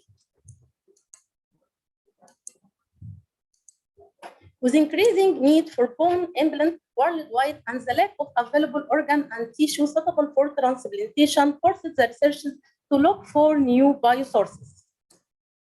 As we know, the main inorganic component of the bone is hydroxyapatite. Hydroxyapatite can be prepared through chemical synthetic methods or from natural bioresources. Synthetic biomaterial from biological origin are biocompatible, bioactive, inexpensive, and eco-friendly to environment. Eggshell is one of bio-waste material which is generated by millions of tons annually and contains valuable minerals that could be reused as a raw material for the production of useful biomaterial suitable for biomedical. As we can see, the chemical composition of eggshell, it contains valuable minerals with some trace elements that has important in bone formation. In this invention, a low-cost and eco-friendly method for the preparation of highly porous hydroxyapatite ceramic scaffold for bone substitution from natural resources were designed. The preparation is divided into two stages. In the first stage, preparation of pure nanohydroxyapatite powder with a high protection efficiency from eggshell natural sources was carried out by co-precipitation method. The second stage, conversion of the obtained hydroxyapatite powder into porous 3D hydroxyapatite scaffold was done. The result we can see for hydroxyapatite powder, the XRD pattern demonstrated that the powder composed mainly with hydroxyapatite without any secondary phases, and the TEM image demonstrated that the grain size ranging between 35 to 100 to 22 nanometer. This table also collected some important parameters for hydroxyapatite powder, like apparent density, specific surface area, particle size. The result for hydroxyapatite scaffold, we can see from scan electron microscope image that the hydroxyapatite scaffold contain different pore diameter, which is very important for bone formation. And this table collected some important parameters like the pore area, the medium pore diameter, the bulk density, apparent porosity, bending strength, and compressive strength. This figure shows the XRD pattern of hydroxyapatite. We can see that the hydroxyapatite scaffold fired at 1,250 degrees centigrade, composed mainly of hydroxyapatite. For a bioactivity measurement that was carried in SPF solution, we can see that both of through ICD analysis, both of calcium and phosphorus were decreased up to 4 weeks, which indicated consumption of such ion information apatite layer over the scaffold. This result confirmed through thin film XRD pattern, and also through scan electron microscope, we can see that the surface of the scaffold the scaffold completely covered with the fine particles of apatite layer, and this also confirmed through EDX analysis. So both of hydroxyapatite powder and the hydroxyapatite scaffold are useful for both the dental and bone surgical sectors. They will help the patient who suffer from bone diseases. From the obtained result, it can be concluded that nano-sized hydroxyapatite powder with particle size ranging between 35 and 122 nanometer was prepared from eggshell by indirect method. The prepared powder is composed of hydroxyapatite and it's stable up to 1,250 degrees centigrade. The scaffold calcined at 1,250 degrees centigrade for 2 hours have a suitable architecture adequate for both biological and the mechanical requirement of demand for the scaffold used in bone tissue engineering. On the basis of the study result, it could be inferred that the prepared hydroxyapatite scaffold synthesized from eggshell have a great potential to be used as an economical biomaterial. This is a reference. This is my website through ResearchGate and the Scopus and the Google Scholar. Thank you for your attention.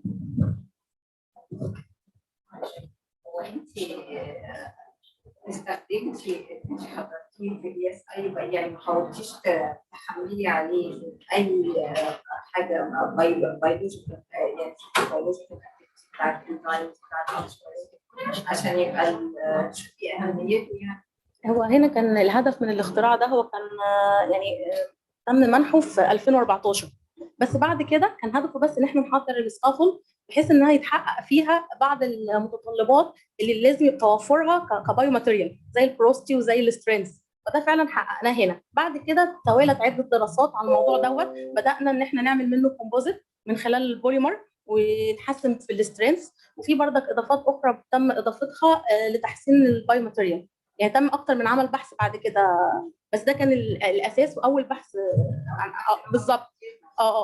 اللي هي الماتيريال نفسها كسورس اساسي، بعد كده كومبوزيتس بقى.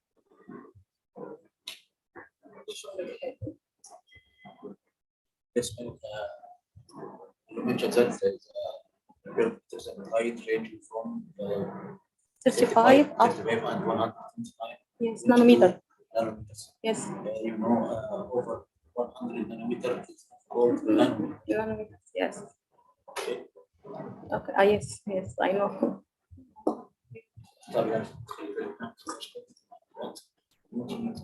Nanometer up to 100. Yes.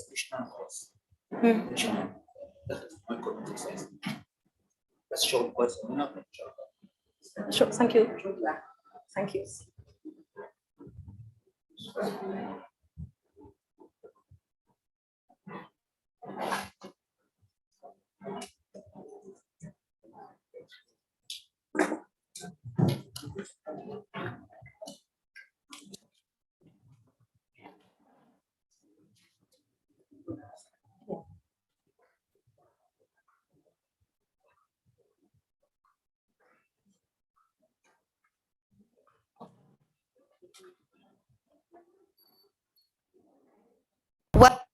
Welcome all to the second National Research Center International Conference on Science and Sustainable Development under the theme of Scientific Research, Technology and Innovation for Knowledge Creation, held virtually from the 25th to the 27th of October 2021.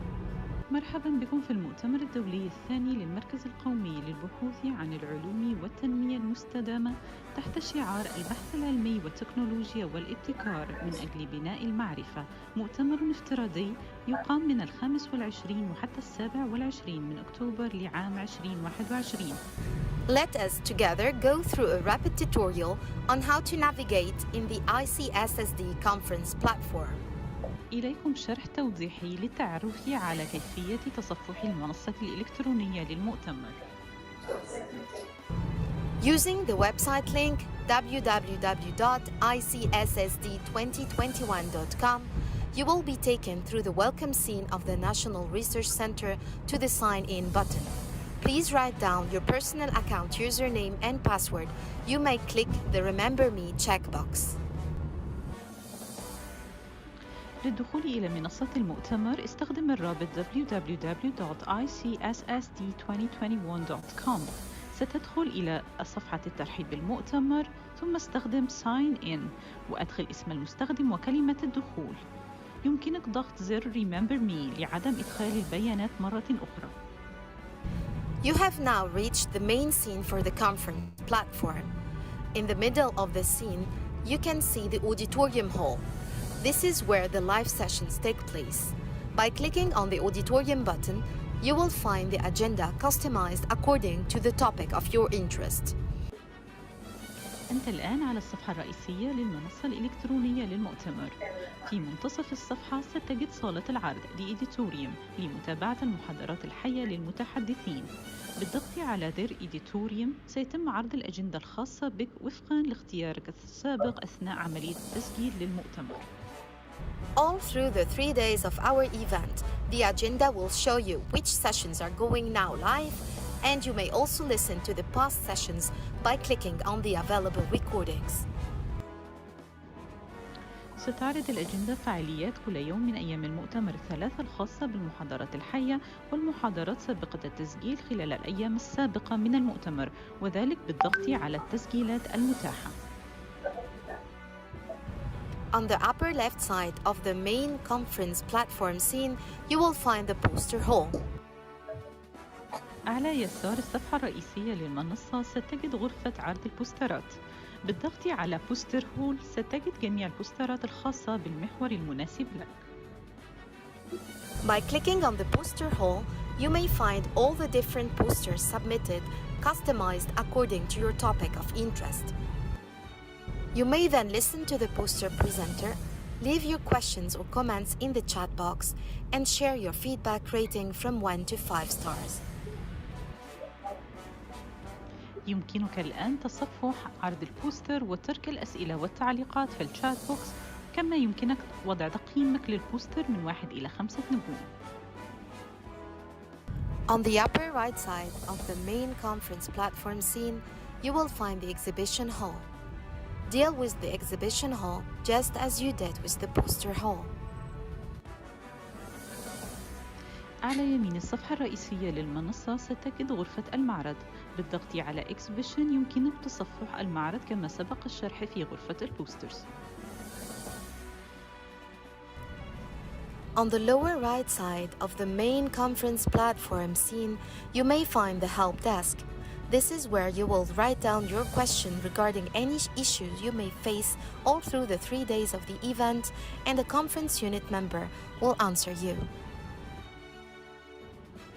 وفي أسفل يمين الصفحة ستجد مكتب المساعدة، حيث يمكنك تدوين أي مشكلة واجهتك في تصفح المنصة وسيتم الرد عليكم في أسرع وقت. On the lower left side of the main conference platform scene, you will find the sponsors desk. This is where you may chat with any of the sponsors of your interest, and they will answer you as soon as possible. وفي أسفل يسار الصفحة ستجد مكتب الرعاة، حيث يمكنك محادثة الرعاة، كما يمكنك ترك الأسئلة والتعليقات. Thank you everyone for choosing to participate.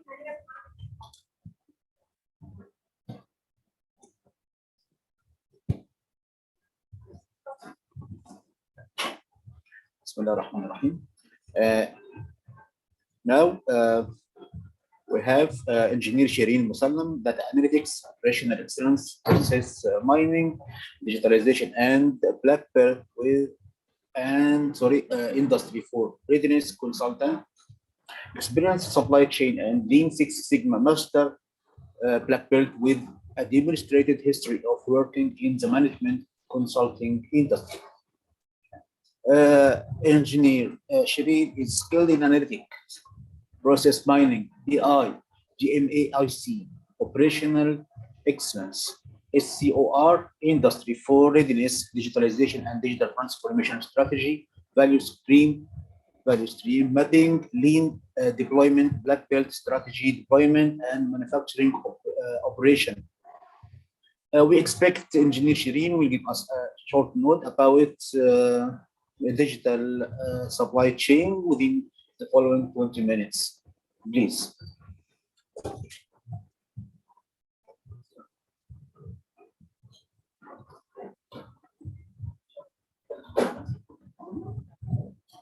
Hi, everyone. This is Shireen. I would like to welcome you all to our lecture about supply chain or digital supply chain or future supply chain 4.0, where your supply chain should save you money rather than costing you money. I'm with you today here, Shireen, and I'm basically, my background is mechanical engineering. I'm qualified in supply chain, certified in supply chain operation reference score from APEX. I have been working in the field for more than 25 years. I started my career as automotive engineer. I worked in supply chain and localization and quality and product engineering. Later, I had some work in American University in Cairo. And after that, I started consultation work since 2005. I joined Symbios Consulting. I basically help companies who want to improve their supply chain and implement lean manufacturing. We do lots of activities with our customers and people where we help them to learn about digital transformation, how to digitize your process, how to make it lean with better quality and faster in delivery and cheaper in cost. So basically what we talk about today is how your supply chain should save you money rather than costing you money.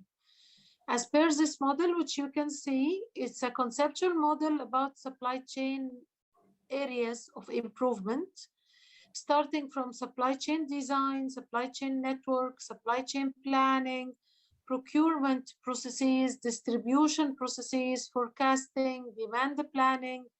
All these areas we should look at to look how we can or investigate how we can save supply chain cost, how we can improve our supply chain. So this diagram shows you there are many areas of improvement and development in supply chain because every supply chain should be agile, run with best performance from customer point of view and for business as well. As you know, there are many KPIs and performance attributes of supply chain. One of the main attributes of supply chain is total supply chain costs. And we should think and hear how we can use our supply chain to save money instead of costing us money. And now there is a revolution in supply chain about supply chain digitalization. Some people call it supply chain 4.0 or digital supply chain, where we need to look at this evolution, how we can use it to design our supply chain in a proper way where our supply chain saves us money instead of costing us money.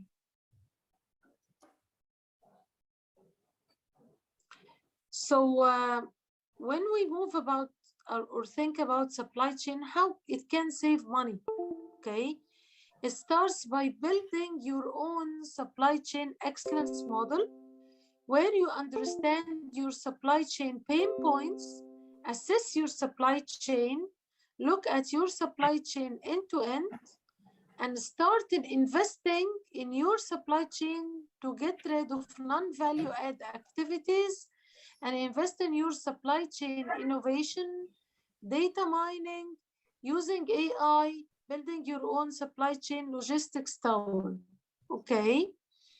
But before you do advanced things, you have to look at technology and look where you should invest in your supply chain and how you invest in your people, because your people are the ones who run your supply chain.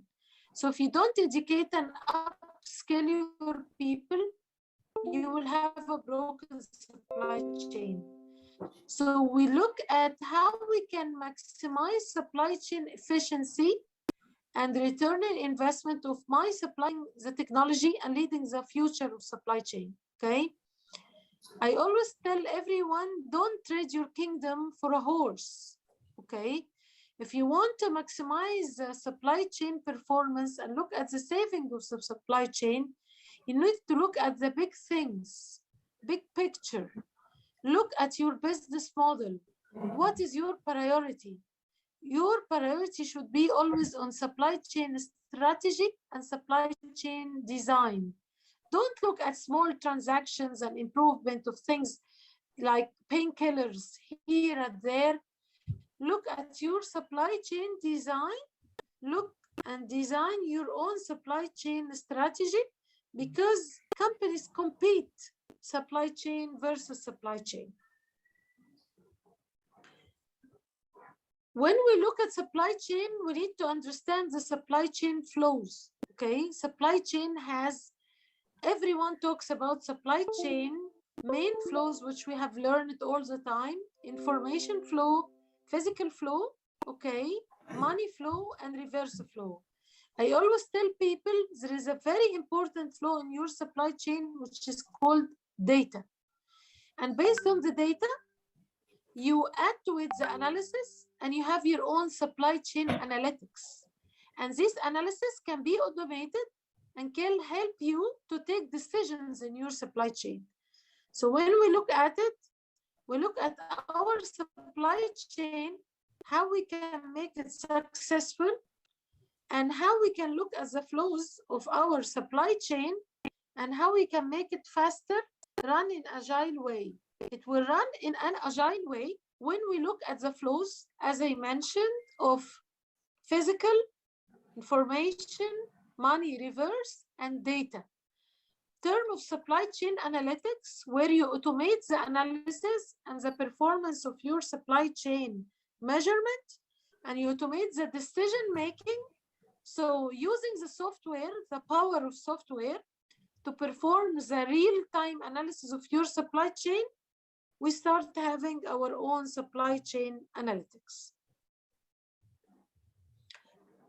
First, very important, you need to assess what is the maturity of your supply chain, because people ask me, they say, Shireen, I want to improve my supply chain. Where to start?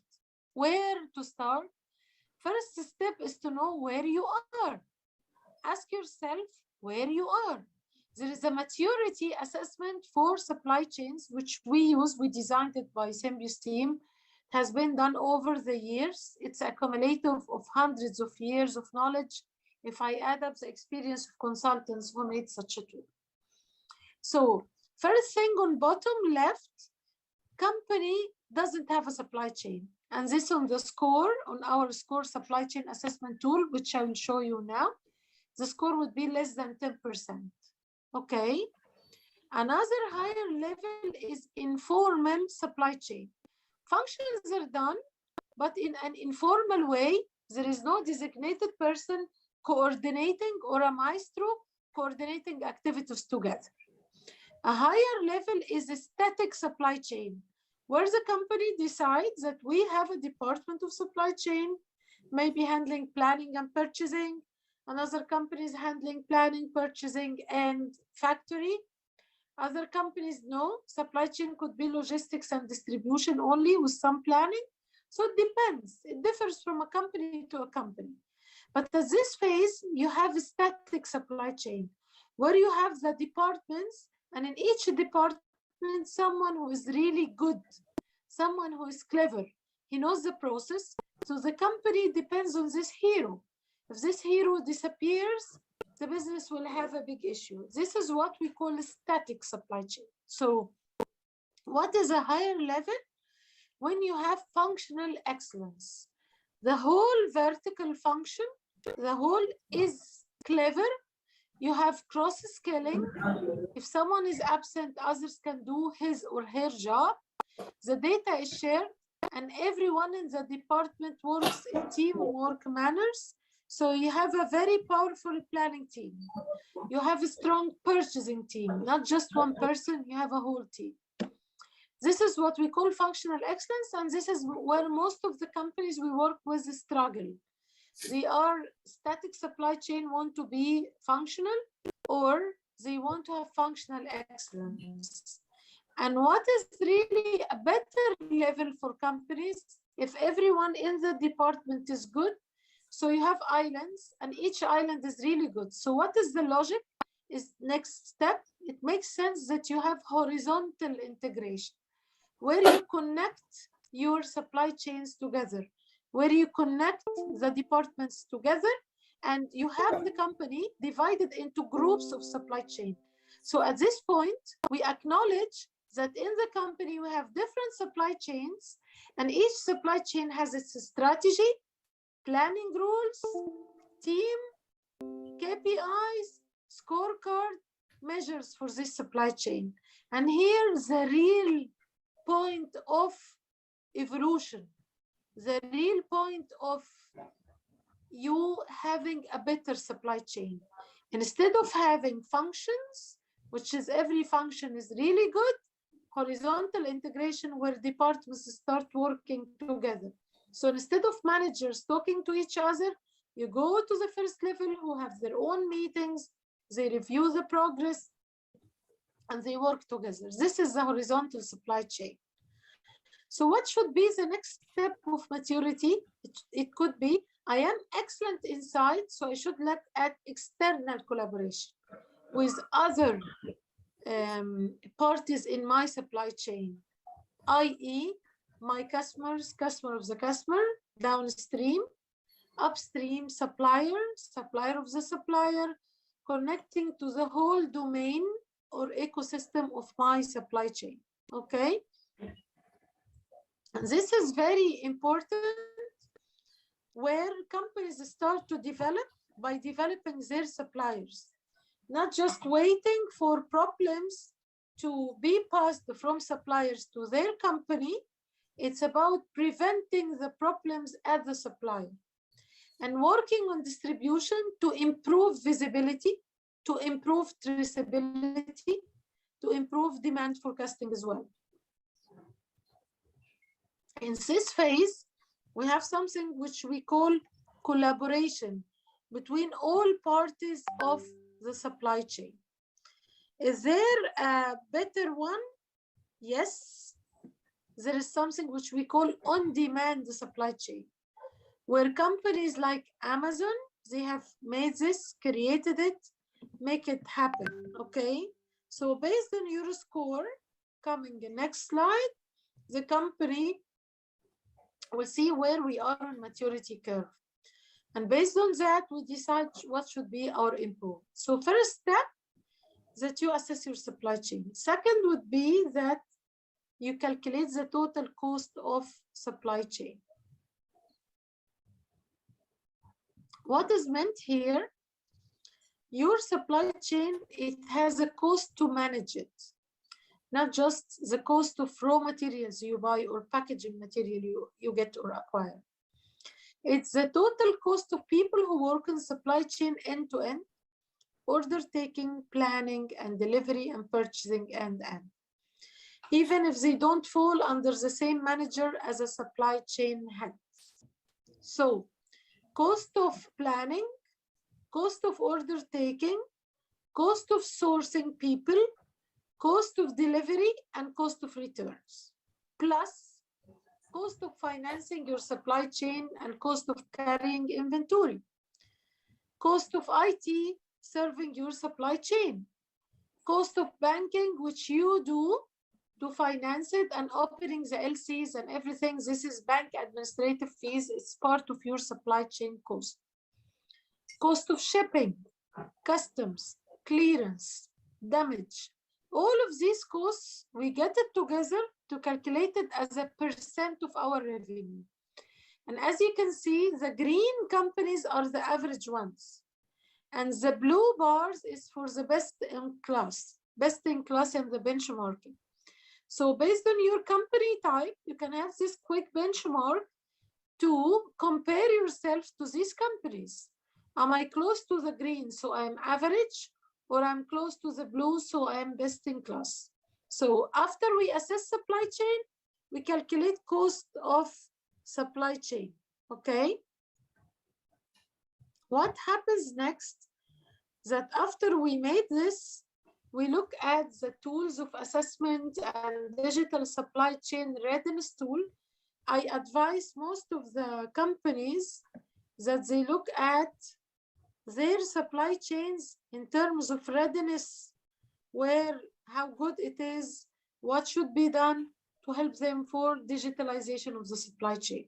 Okay, so what's next? Why we have to improve our supply chain? What should we expect from the supply chain? What should be promised when we improve our supply chain? Usually companies focus on things like forecast accuracy improvement from 20 to 60%. This is the margin of improvement. Okay. Reduction of supply chain procurement cost, purchasing of materials from 5 to 10%. On-time delivery improvement. Okay. Logistics cost reduction, distribution network efficiency. So this is what we should look at when we move or when we think in improving and investing in our supply chain.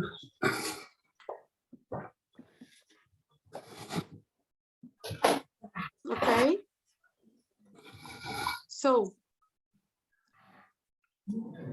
when we tell companies about people, look at your people. Invest in your people, because we are ever learning creatures. We as human beings, we cannot survive without learning every day and investing in ourselves.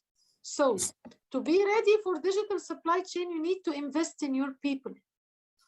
You need to invest in yourself. You need to invest in your system. So here we have a model for digital supply chain. Digital supply chain is circular, is visible, is friendly, is customer friendly. Where you have your customer in the middle, and all the supply chain functions are designed to be revolving around the customer. In all times, we used to have lateral supply chain, where someone purchases, goes to warehouses, goes to factories, then delivery, and there is planning, controlling everything. This is not the case. The new supply chain is digital, where digital planning, manufacturing is smart. You have smart machines and you can get data and you can have real-time visibility on your order where it is. So your customer can access your supply chain and know the status of his order. And by the way, this has been done for years. It's done in Europe, for example, in Volvo. One of my friends in Norway told me that when you buy a car from Volvo, you have an access, you can go to the system and know where your car in which production phase for you getting ready, because the whole factories are made to order. Cars are manufactured with exact names of their customers, which is fantastic, okay? So think the same way that you have a strong, robust supply chain with the smart processes, and everything is digital connected together using CPS, cyber physical system, where you use AI to connect all the supply chain nodes together. Sourcing digital, auctions. It could be reverse auction, where everyone goes to the website. There are applications, a cheap application for reverse auctions. So instead of preparing a tender, sending email, you plan a date and your suppliers come and they bid in front of each other. I don't know their names, they don't know my name, but there is a bidding round one. I offered 1,000, they offered 2,000. So they have the right to reduce the price. Now round two, I could say I can offer 9,990, okay? 990, sorry, to reduce the price. So we see each other without knowing who is who. And this happens in few minutes, and instead of days and weeks and hours and years to finish something. So for machines, smart machines. For planning, it's smart planning. For logistics, e-logistics. For returns. So what I want to end my slide here, that you think about, imagine, think, dream about your future supply chain, because when you want to buy technology, you have to be careful. Most of companies fall in this mistake. They don't think who comes first, horse or carriage. So most of companies, they jump into technology, buy technology without having the right supply chain strategy. What I want to tell you here is that you need to think about your supply chain strategy, your vision, assess your supply chain, look at digital supply chain model, see where you can jump and make improvement, because you need to move and improve. Start replicating later, but you need to have a success, and you need to think that you can fail. Yes, you can fail, but fail fast. Don't just cry, don't wait.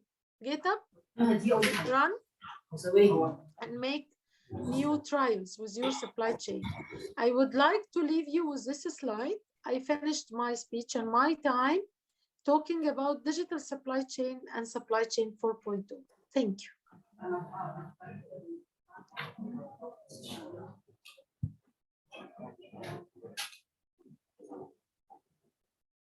Thank you, Engineer Shireen, for her time and for the presentation as well. I think it's a very good presentation about a very important section of our life, which is digitalization or digital transfer and chain supply. Thank you again, and hope to see you in future. Thank you.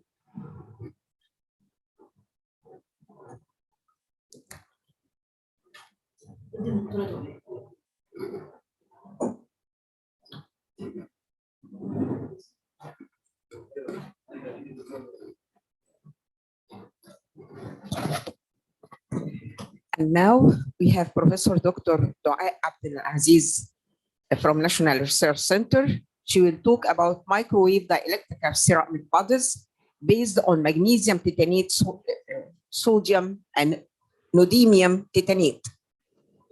Please go ahead. Okay. لا بصي هي اثنين. اوكي اثنين.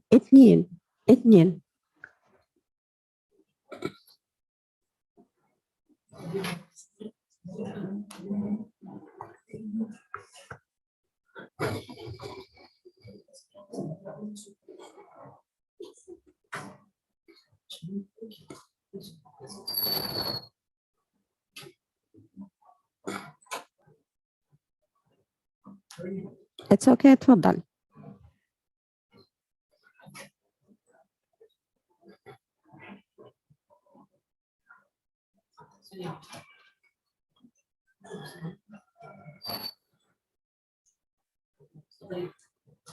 Okay.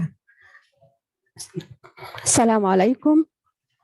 Today I will talk about research work after accepted, patent accepted, entitled Microwave Dielectric Ceramics Bodies based on Magnesium Titanate, Sodium Neodymium Titanate. Abstract included the summary of the research work, combined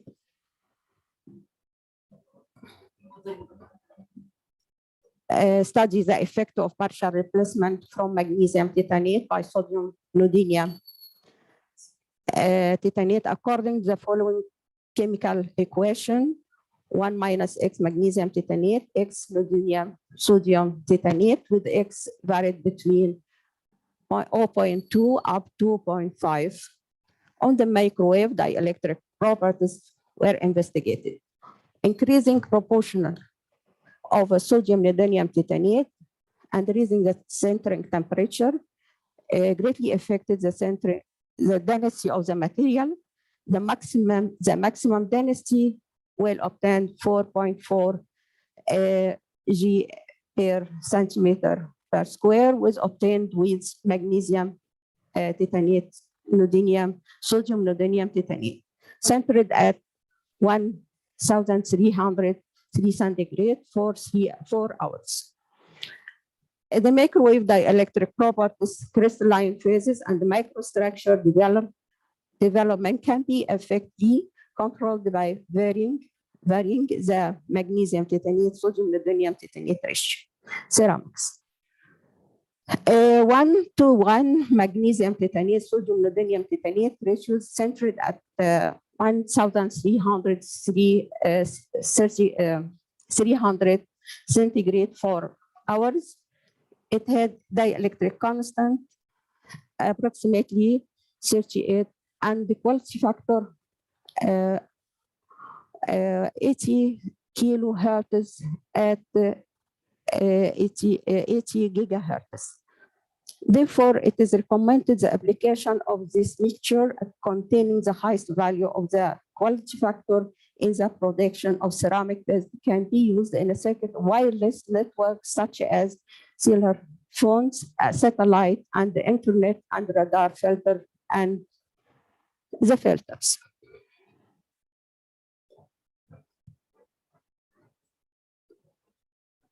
Okay, so why is the microwave dielectric ceramic so important? Microwave dielectric ceramic, it advanced electroceramic material containing more than 2 different elements. These elements may be alkaline earths, transition elements, and rare earth elements. With a high relative dielectric constant, varied between 20 to 140, and operating at a high frequency, varied between 300 megahertz and up to 100 gigahertz. As shown in this figure, this is a microwave region. In the other words, microwave materials which work as a wavelengths between 1 meter and up to 1 millimeter.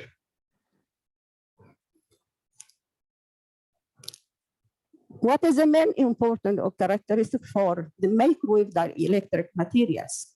The dielectric constant of this material controls the size of the resonator. So the high permittivity of dielectric constant is required for a small size. Second, a low dielectric loss is essential for high performance devices because the lower dielectric constant, the higher the efficiency and the lower the noise. 3, the stability or linearity of temperature coefficient of the resonant frequency must be near as possible to 0 or close to 0.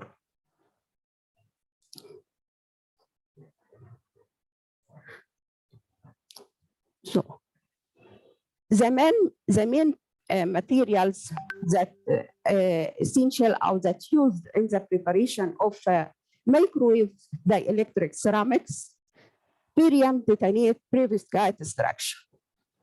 Barium titanate, which is a basic compound for such a class dielectric materials, has been in use since the early 1940 as a substitute for mica in capacitors. So what is the perovskite structure? Perovskite structure represented by AbO3. A set represented by monovalent ions, divalent ions, or trivalent ions. P may be represented by tri or penta ions, like transition titanium, scandium, neodymium, niobium, titanium, and so on, manganese, and so on. This structure is a cubic structure, a body center cubic lattice, a titanium with a ionic radius 0.605 angstrom. And oxygen in the face center cubic lattice with ionic radius 1.4 angstrom. Barium is a simple cubic lattice represented A from the corner of the cubic cells with ionic radius 1.35 angstrom.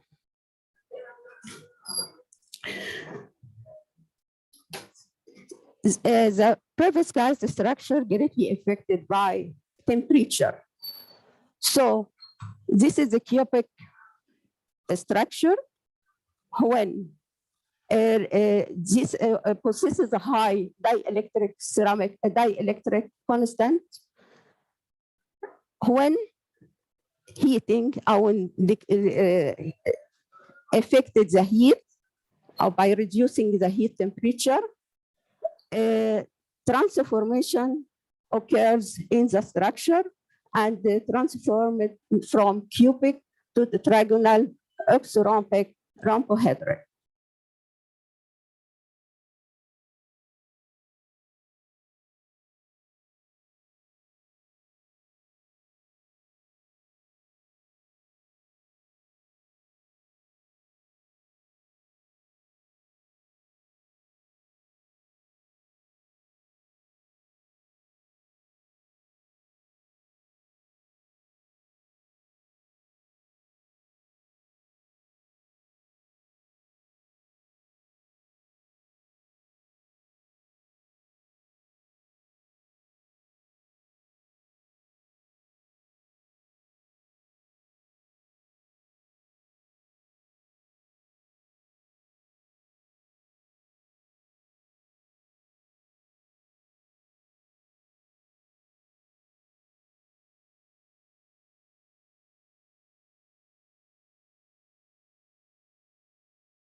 in gigahertz. Therefore, the NNC ceramic bodies, especially with increasing NNC content, are suitable for application in microwave dielectric resonator and filter because it's excellent microwave dielectric properties. So what is the new for in the product and what is the difference from well-known products? New compounds and additive used in small quantities to reduce costs. Introducing new methods used in the formation of the product. This led to save time, energy saving, and improvement in electric properties. Increase the frequency range up to 18 gigahertz, which led to opportunity to expand the use of the product in various electronic devices. What is the shape of dielectric resonator materials? This is the shape of dielectric materials with a different size and different colors according to the oxides that's used. This is processing and shape dielectric resonator materials inside the device like satellite. Application of microwave ceramics. Wavelengths, according to the relationship between wavelengths and the frequency gigahertz. Wavelengths ranges between 1 meter up to 3 millimeter, and then frequency increases from 0.3 up to 100 gigahertz. This is application with the different frequencies and the different wavelengths. Mobile, microwave, communication, satellite, military TV, military radar, car sensors.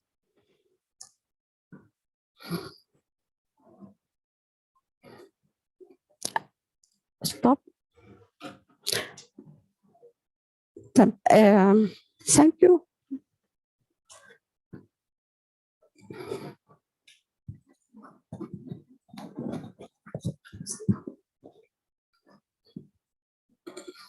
Okay, thank you. Thank you, Professor Doyle. I'm hoping to see you again. Thank you.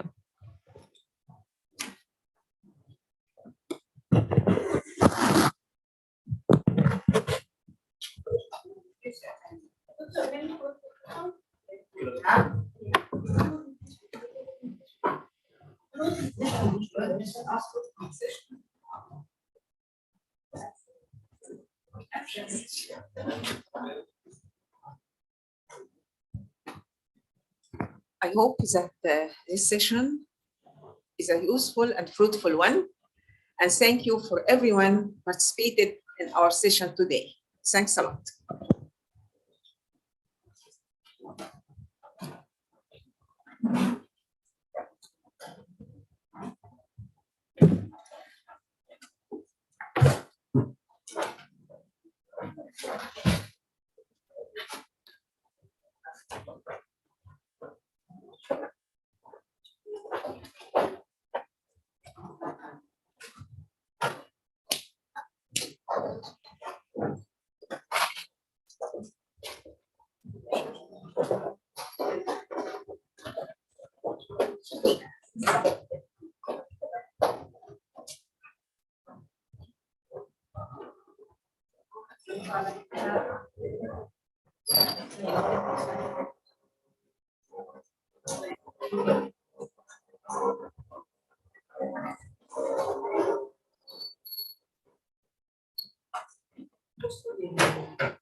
Welcome all to the second National Research Center International Conference on Science and Sustainable Development under the theme of Scientific Research, Technology and Innovation for Knowledge Creation, held virtually from the 25th to the 27th of October 2021.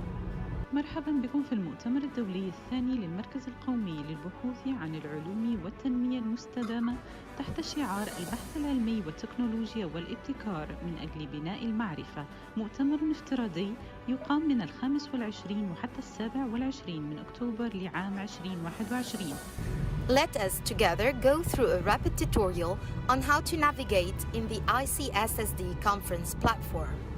إليكم شرح توضيحي للتعرف على كيفية تصفح المنصة الإلكترونية للمؤتمر. Using the website link www.icssd2021.com, you will be taken through the welcome scene of the National Research Center to the Sign In button.